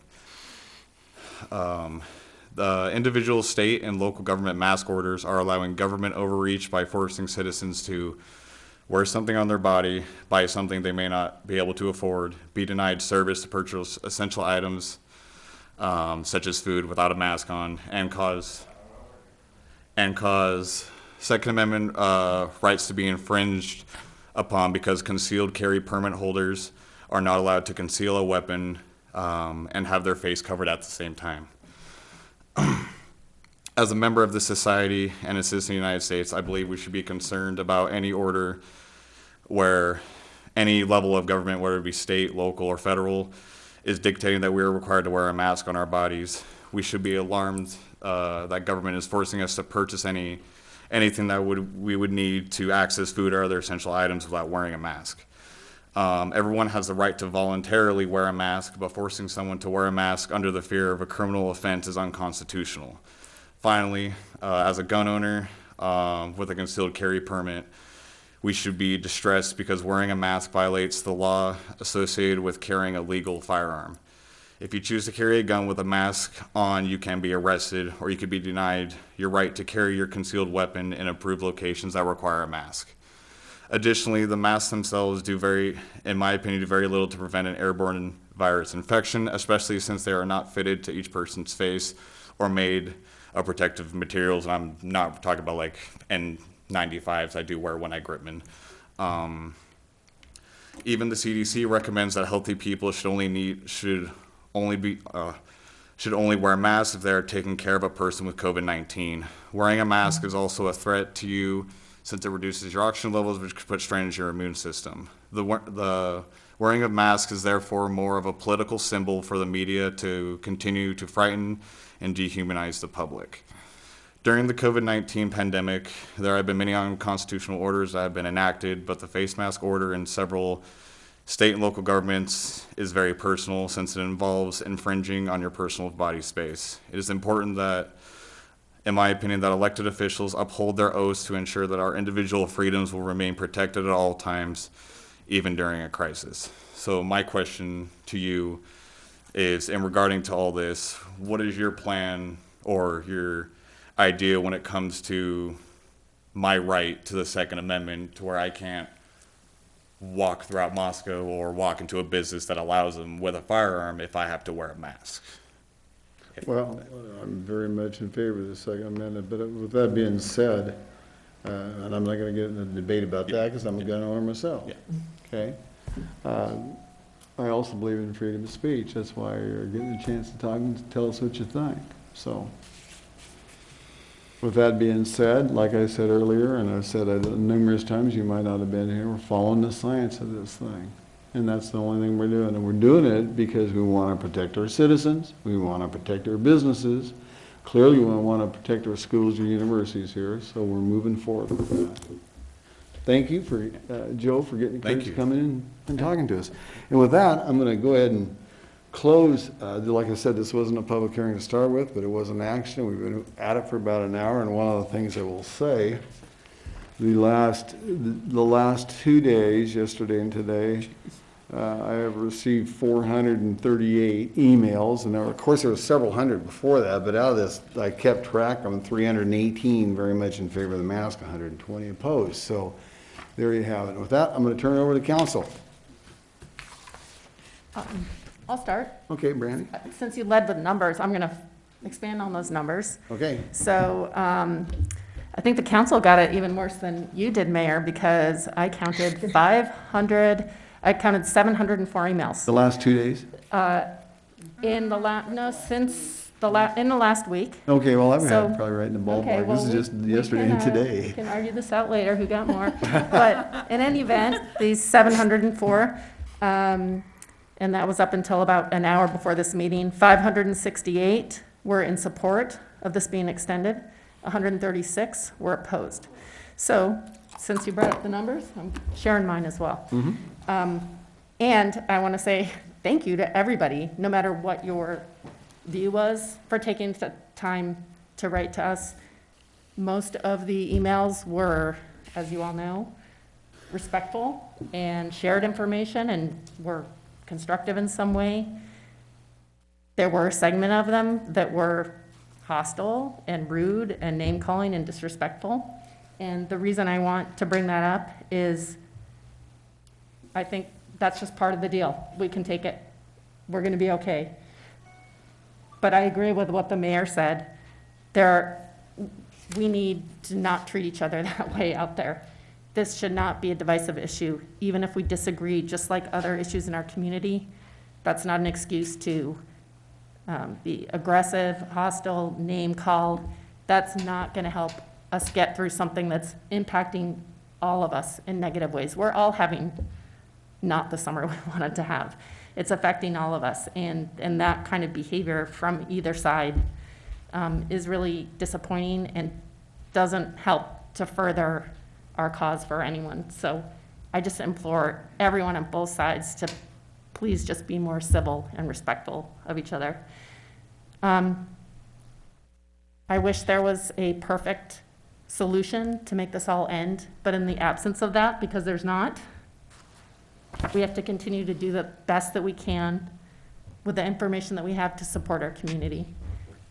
Social distancing and wearing face coverings are two of the most agreed upon means that we have to slow the rate of the spread of this virus, so we can keep our businesses open and prevent our healthcare system from becoming overrun. I am happy we only have 82 cases, and I'm thankful that you acted proactively. Waiting for what some people think is an emergency is what we've seen happen in other communities. And it is very difficult to rewind once that happens. Ask those communities, those hospitals, those families. Once it's too late, it's too late. Just today, the Idaho Statesman reported that the Idaho chapter of the American College of Physicians, signed by more than 70 physicians from around the state, including rural areas, and the Idaho Academy of Family Physicians, sent letters calling on Governor Brad Little and his COVID-19 task force to issue a statewide mask mandate. That was today. In mid-July, I'm reading from this as you can see, the Journal of the American Medical Association reported that the, quote, CDC reviewed the latest science and affirms that cloth face coverings are a critical tool in the fight against COVID-19, particularly when they're used universally within a community. All Americans have a responsibility to protect themselves, their families, and their communities. And that's the end of the quote. We know that masks will not eliminate the transmission of COVID, but we also know that they will slow the spread of the virus. Recent models show that if just 80% of people wear masks that are only 60% effective, which cloth masks easily are at least that effective, the rate of transmission and of new infections will decline. We are at a very critical time right now. Big outbreaks are predicted in college towns. In the next 2 weeks, as many have mentioned, we'll have thousands of students arriving from identified red zones, Ada, Canyon, Kootenai counties, and out of state. This is not the time to let our guard down by eliminating one of the only effective measures we know of to slow the spread of the virus. It's not only the health of our citizens, but the health of our economy that we need to consider. There is a direct relationship between rising COVID-19 cases and the economy shrinking. And the more we can do to slow this spread in Moscow, the better our economy and businesses will fare. As I think the mayor mentioned, we've received countless emails from consumers in and outside of city limits telling us they feel safe shopping in Moscow now due to the mask mandate, and from business owners reporting that the mandate has helped their businesses and their workers and has reduced some of the hostility that was present prior to the mandate. I'm an effective business owner myself, and we need every customer we can get. And if masks are making people feel more comfortable, and that's what we're hearing from a lot of this community and outside of the community, we need that consumer confidence. if we really want to keep things open. And of course, we all want things to stay open. We want kids back in school. We want birthday parties and celebrations and weddings. None of us, I don't think, really want to wear masks. We want our businesses to stay open. What we do over these next few weeks will have a big impact on if we can continue to progress back towards normalcy, or if we're forced to take a step backwards and draw this out even longer. This isn't going away anytime soon. We've heard from clergy, from multiple churches in Moscow, business owners, consumers, hairdressers, grocery store workers, restaurant, retail business workers, teachers, professors at our colleges here, EMTs, doctors, nurses, several people who themselves have contracted COVID. And the majority, as was mentioned, are in support of this extension. I think this is the right thing to do for the health and economy of Moscow, and everyone needs to remember this is temporary. That's the whole reason we want to do this, so that that temporary is shorter and not longer. I know it's hard, but if we really want to get through this as quickly as possible, masks right now are one of the only tools that we have.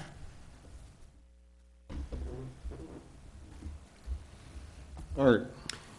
Yeah, I'll take my 3 minutes, I guess. These are kind of unprecedented times. We've never dealt with anything like this before because it's a new virus. There's no human resistance. And until we get a vaccine, it's going to be with us. And even after a vaccine, it's still going to go on because no vaccine is ever 100% effective.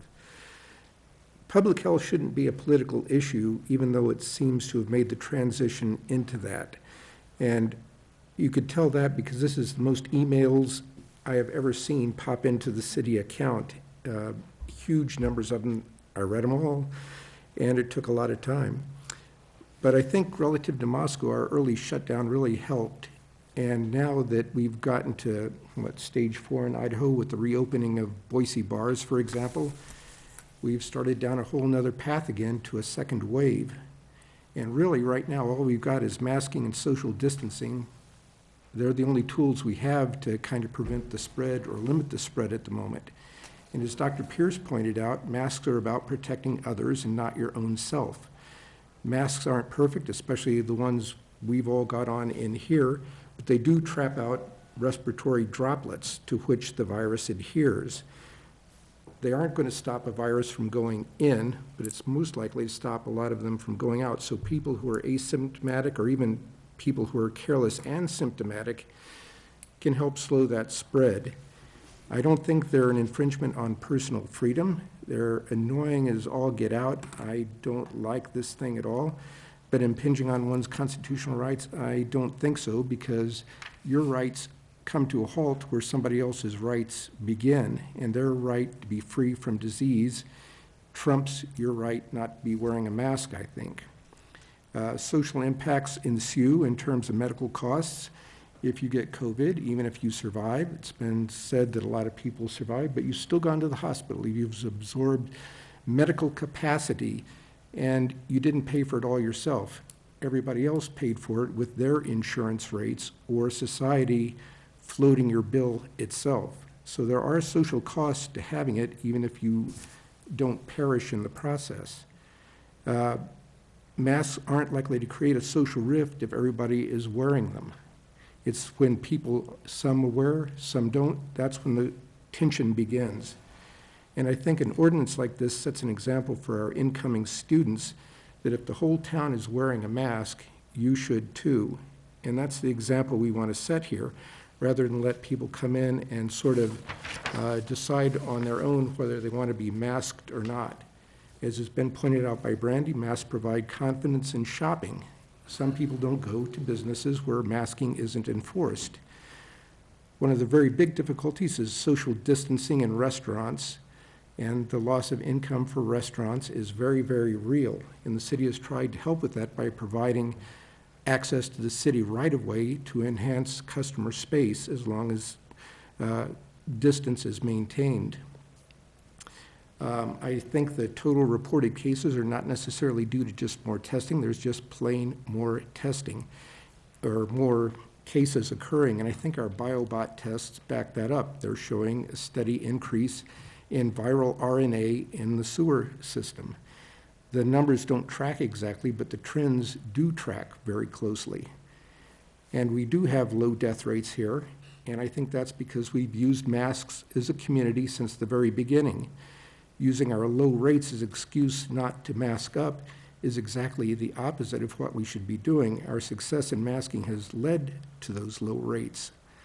So I think our efforts at education and our collegial approach may not have been sufficient. I think it's time that we go into issuing warnings and subsequently issuing citations, which I know the police won't be very happy about doing, but I think that just like closing down the soccer games and the ball fields, it's a necessary step. If people won't do it themselves, we have to help, perhaps with a more decisive set of measures. So overall, I think needs to be a mandate, not just a recommendation. Recommendations give lots of loopholes that you can drive a truck through, and uniformity in adherence to masking leads to less social stress and a better outcome for all of us. I don't want to fall into like the Monty Python skit where they're talking to the London Bobby who says, stop, or I'll say stop again. It's not enough anymore. We've gone through that, and it's time to really get serious about this whole business and prevent the spread of COVID, at least in this town, if not others. Thank you, Arthur. And who else? Sure, I'll go ahead and jump in. Thanks, Mr. Mayor. I'm not going to go into great detail because I will say I wholeheartedly agree with what Brandy and with what Art said, and including the enforcement part.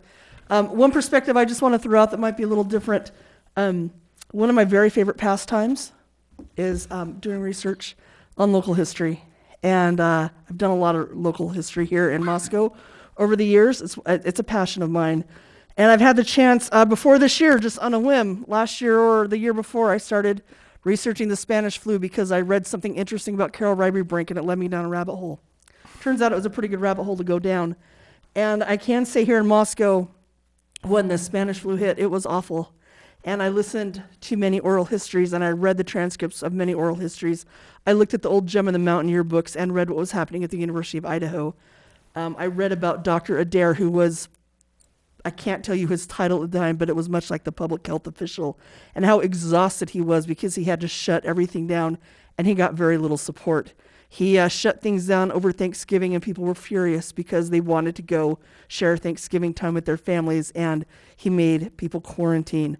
I'm thankful we have the Kenworthy Theater because Milton Kenworthy had a fit, and I'm surprised he didn't just blow the whole thing up. He was so angry that he could not show his movies for a week. And then I went on and I read more about the destruction that it created, because when you do an oral history, typically you're interviewing someone who has lived a long time and they're remembering what happened. And every time someone brought up the question of the Spanish flu, they were devastated because everyone at that time knew someone who had passed away. And they said World War I was awful, but what really hurt was the Spanish flu. And they would go into stories about how their loved ones and how their neighbors just died or disappeared. And they would find neighbors in their homes decomposed because no one knew what happened, because they didn't have the same sort of transportation we have. It's scary when history repeats itself, and I'm thankful that it's taken a little over 100 years for it to repeat itself. It was an enlightening rabbit hole to go down. It was scary, and I never thought it would lead to this. And so I absolutely believe the science. I absolutely believe we need to be wearing masks. I absolutely believe we need to work with our citizens and have compassion and to work together. I've so appreciated the emails, and like Brandy said, there were a few hostile ones. For and against, I enjoyed the interactions with people, and it's hard to not make everybody happy. You don't come in here not wanting to make things better and make everyone happy. That's not going to happen. But I want to follow the science. I'm going to wear the mask. I'm not going to say I want to, but I'm going to. I'm thankful I have the opportunity, and I'm thankful I live in a place where we have been proactive and where, yes, rates are low. I love that people are like, well, the death rate isn't high, so why are we wearing it? Well, right there, just like the mayor said earlier, that's why we're wearing them, because we want to keep this down. We want to continue to live and to grow and to thrive. And I think wearing a mask is one thing we can do. We don't have a lot of things we can do, but that is one thing we can do. And I will do it, and I will vote for it. and I'm thankful to be here, and I hope that we can all figure out how to get along while wearing our masks, and that we can, years from now, look back on this and not have those tragic stories like I read about where people died or were left all alone in their homes and decomposed because no one knew where they were, and that the town shut down and almost died because of a flu epidemic. I believe this is worse, and I believe we can do better. Thank you. Maureen. I appreciate what everybody has said, and I'm not here to really argue science. What I'm here to say is that I too follow the CDC. I follow Gritman. My daughter's an epidemiologist. Her partner is an ER doc. I get calls from Gritman when our numbers go up and they're terrified. I have to tell you, my daughter's wedding got canceled because of this thing. I understand the impact of it. They can't come visit because he's an ER doc and he has to spend 2 weeks quarantined because we are a red state. I know the implications of all of what's going on here. I can be telling you it is true, and it's really painful. And I say I want it to end. And the only way I think we're going to get this thing ended is if, in fact, we start wearing masks and we start doing social distancing. Do I miss community? Do I miss my kids? The answer is, oh, yes, I do. And don't we all sitting here? But the answer is, I don't want to find myself canceling the wedding again next summer because we couldn't get it together this summer. I don't want to do that. I want to make sure that we take whatever actions we need. And if you don't believe it, at some point the answer is, so what? If you don't think our science is solid, put a little piece of mask on your face, because what it will do is it will, in fact, help a whole lot of people. And if it doesn't, what is the harm? Everybody's doing it. So my own sense is the fact that we're looking at this, I also am glad that we don't have any deaths here. I personally am horrified at 82 people here. I tell you, we had so few, and all of a sudden we're exponentially growing in numbers, and I'm not going to give you those numbers again. And I'm really nervous about students. So let's look at what we have here in this town. Number one, we have the UI requiring everyone to wear a mask. We have the city requiring everyone to wear a mask. We have Gritman saying everyone should wear a mask. My sense is we need consistency. We need everyone to walk around and wearing a mask, everyone who can wear a mask, to wear that mask, because it will help create and protect all of us. And I guess I just, I also wanted to say the other thing that's happening is we all took this as a disease that impacted elderly, people that were autoimmune diseases. Look at the numbers now. It is people in their 20s, and we don't even have the university students back. So what happens when the university students come back and they see people walking around town and they're not wearing masks? We want consistency. We want as many people as possible to wear a mask, because I want this town to thrive. And I will say that in terms of businesses, the overwhelming majority of the people that contacted us on businesses and talked about the economy said, I won't go out unless I feel safe.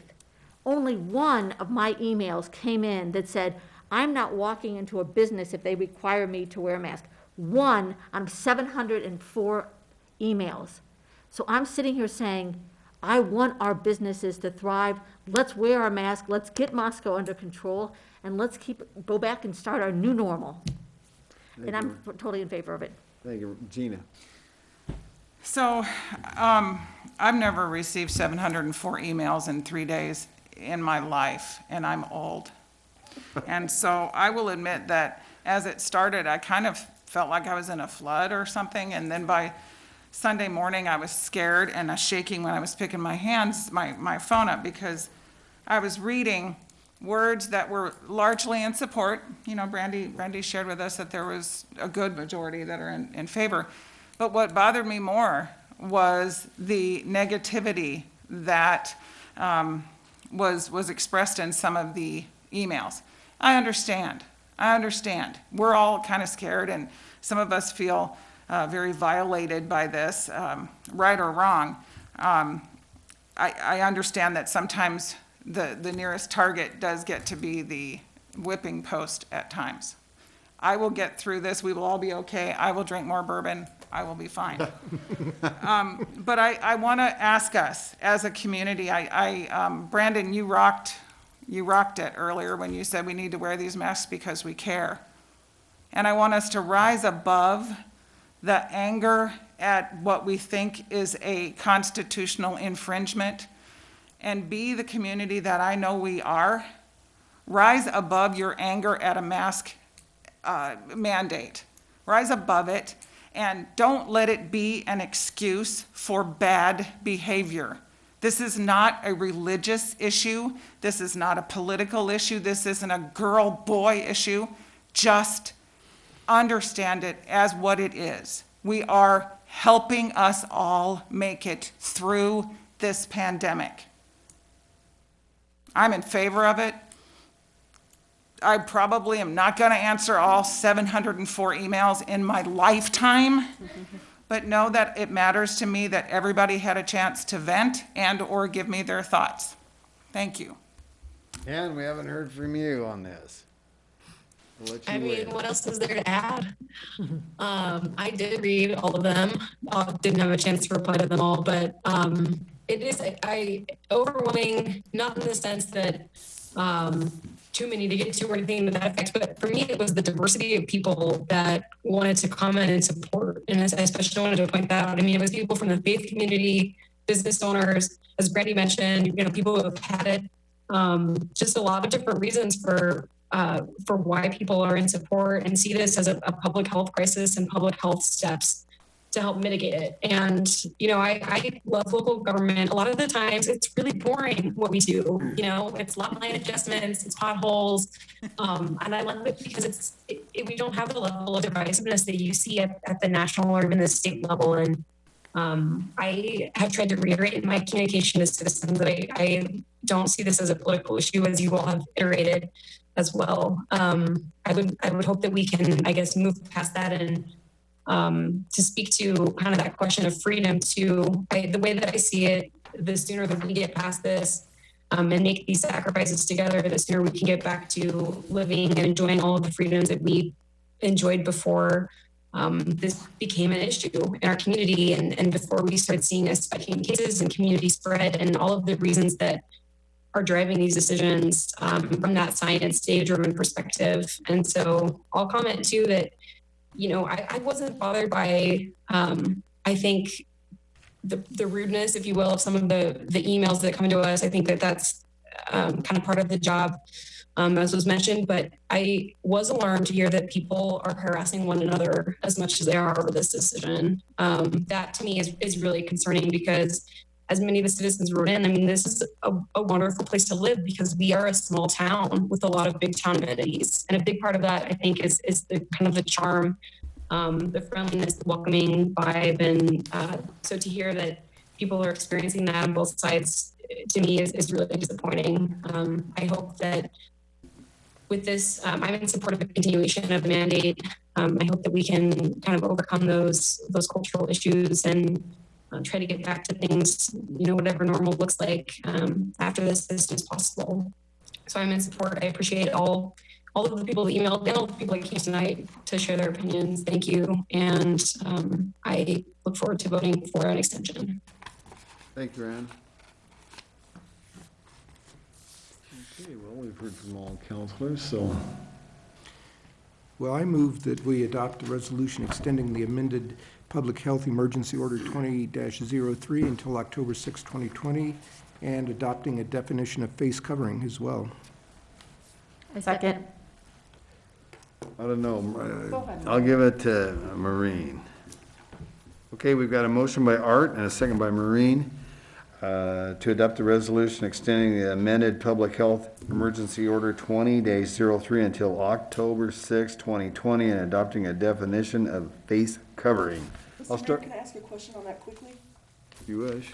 I don't know what our definition of face covering has included. I'm for it for sure. Will that also include like a face shield? Is it a cloth that's thick? I can just hear the questions coming up in the emails. What is the definition of that face covering? And so, is that what you read earlier, Gary? Yes. And does that include a face shield? I've had that question before. Gary, were you gonna define that in your report? It is defined in the resolution. Okay, so we won't, we'll go ahead and read it, I guess. Yeah. You didn't see it in the resolution? I did, but I've read aloud. I did read and answered almost all those Yeah. emails, so I'm a little behind, I guess. Well, we had hundreds of emails, there's no doubt. Says, face covering is defined as any material that securely covers the nose and mouth, creating a barrier to help prevent respiratory droplets from traveling in the air. Face coverings may be made of a variety of materials, including but not limited to cotton, silk, linen, flax, wool, ramie, denim, polyester, or a combination of materials or paper. Thank you, Gary, that helps a lot. I appreciate it. Okay. Field work. Okay, well, with that, I'll start the roll, Ann, with you. Aye. Maureen, Aye. Art, Aye. Brandy, Aye. Gina, Aye. and Sandra. Aye. Okay, an amendment will go through until October 6th. Thank you, everybody, for participating in all the different emails.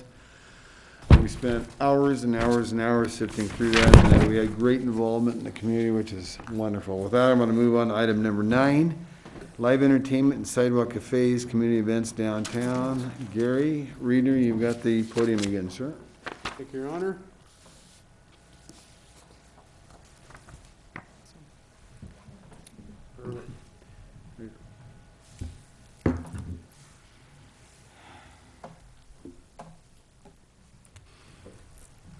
I want to start off by saying that, in case you didn't know, this is Zach's last council meeting. Oh, He and his bride are moving back east. I'm glad we're keeping him here late, so he won't forget. We are tonight. taking him to the limit Yeah. tonight. Can we clap for him just because we love him? Yeah, there you Go, go. Zach!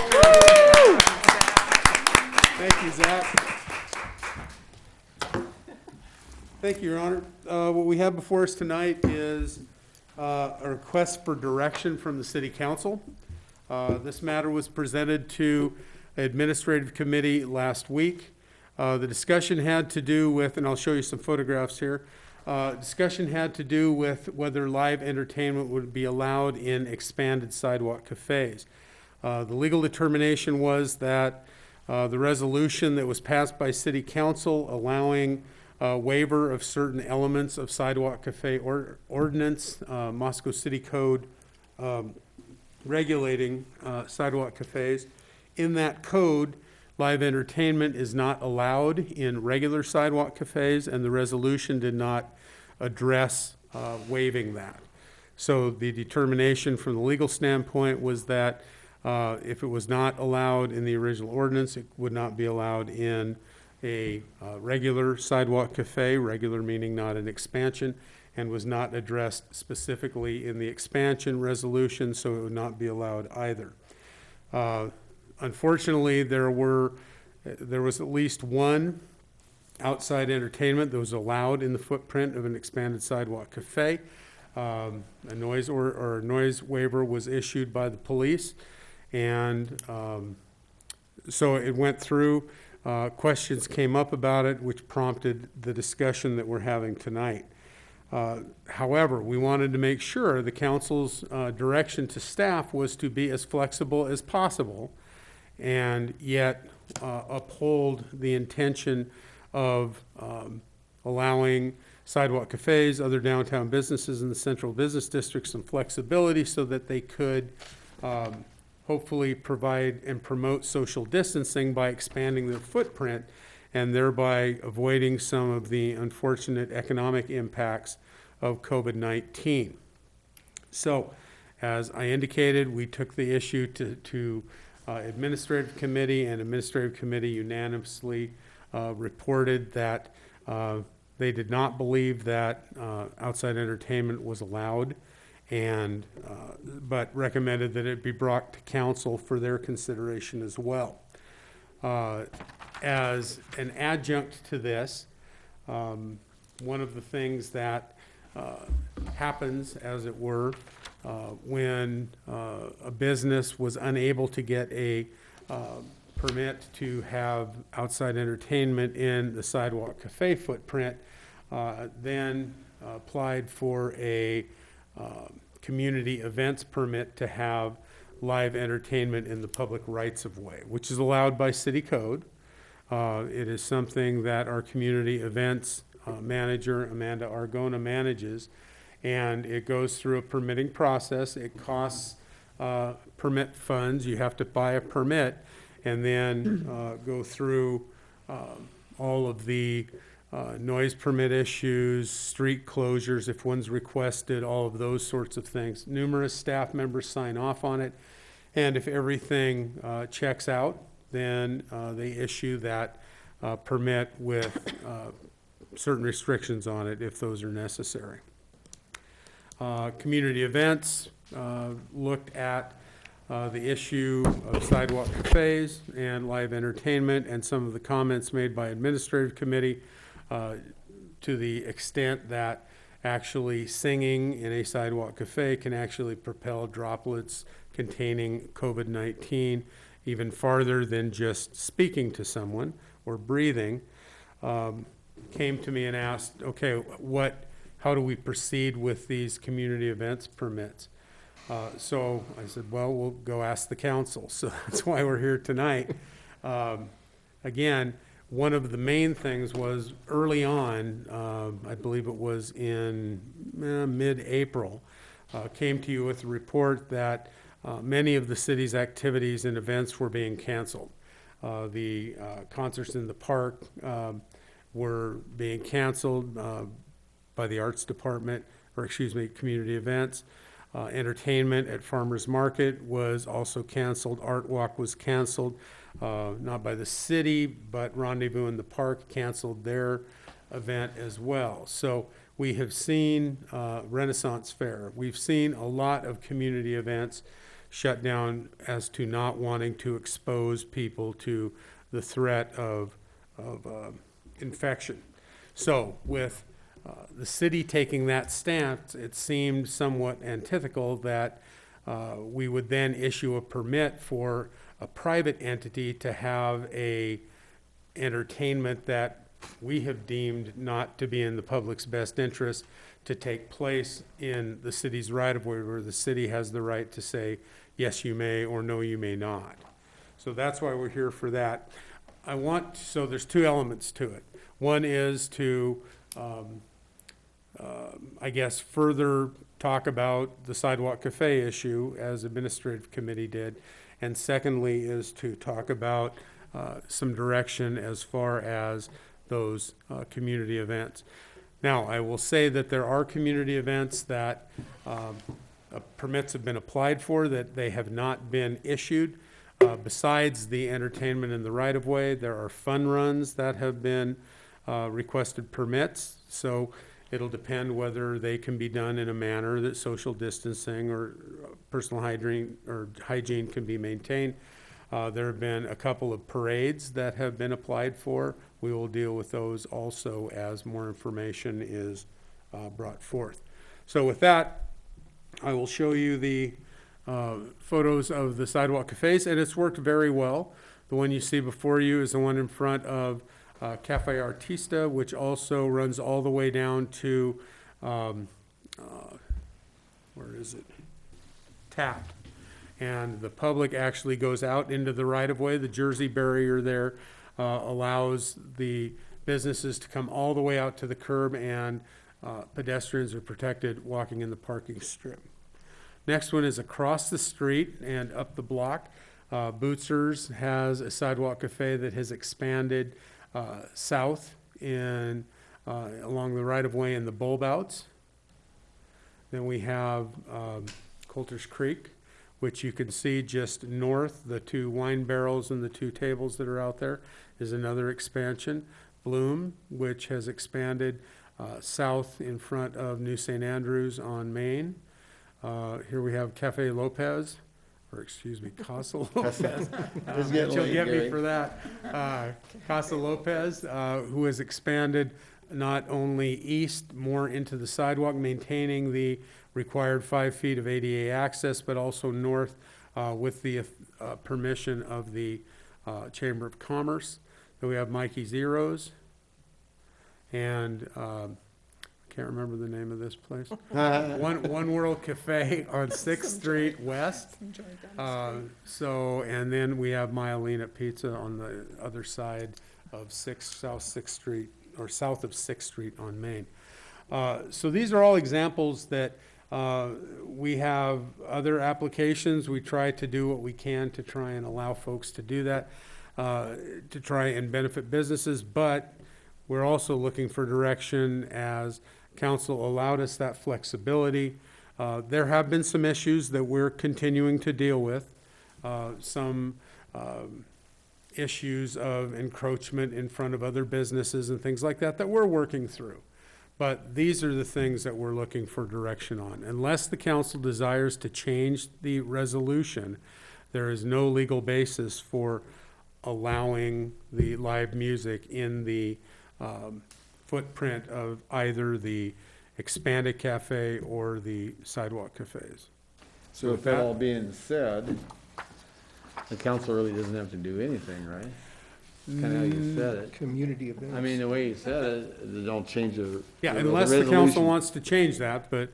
That'd be the only thing that would happen. Well, we're Committee supposed to give wanted to bring it direction on specifically in community. front of council. Okay. And community event direction. Yes. Okay, well, there you have it. Yep. Brandy. I'm just going to recuse myself from any Okay. discussion or Okay. voting. Zach, could I have you allow the screen to come back up with Ann on it? Just a quick recap of what I said at administrative committee is that we allowed the expansion of sidewalk cafes into the public right-of-way as a means of providing them more space to put in tables and help mitigate the loss of tables inside their cafes and therefore loss of income. And putting music back in there would go square against the intent of that part, as well as attracting more people down than the carrying capacity would be. And relative to community events, my feeling on it is that if the event can demonstrate proper distancing, masking, prevention measures being undertaken, I don't have a problem with that.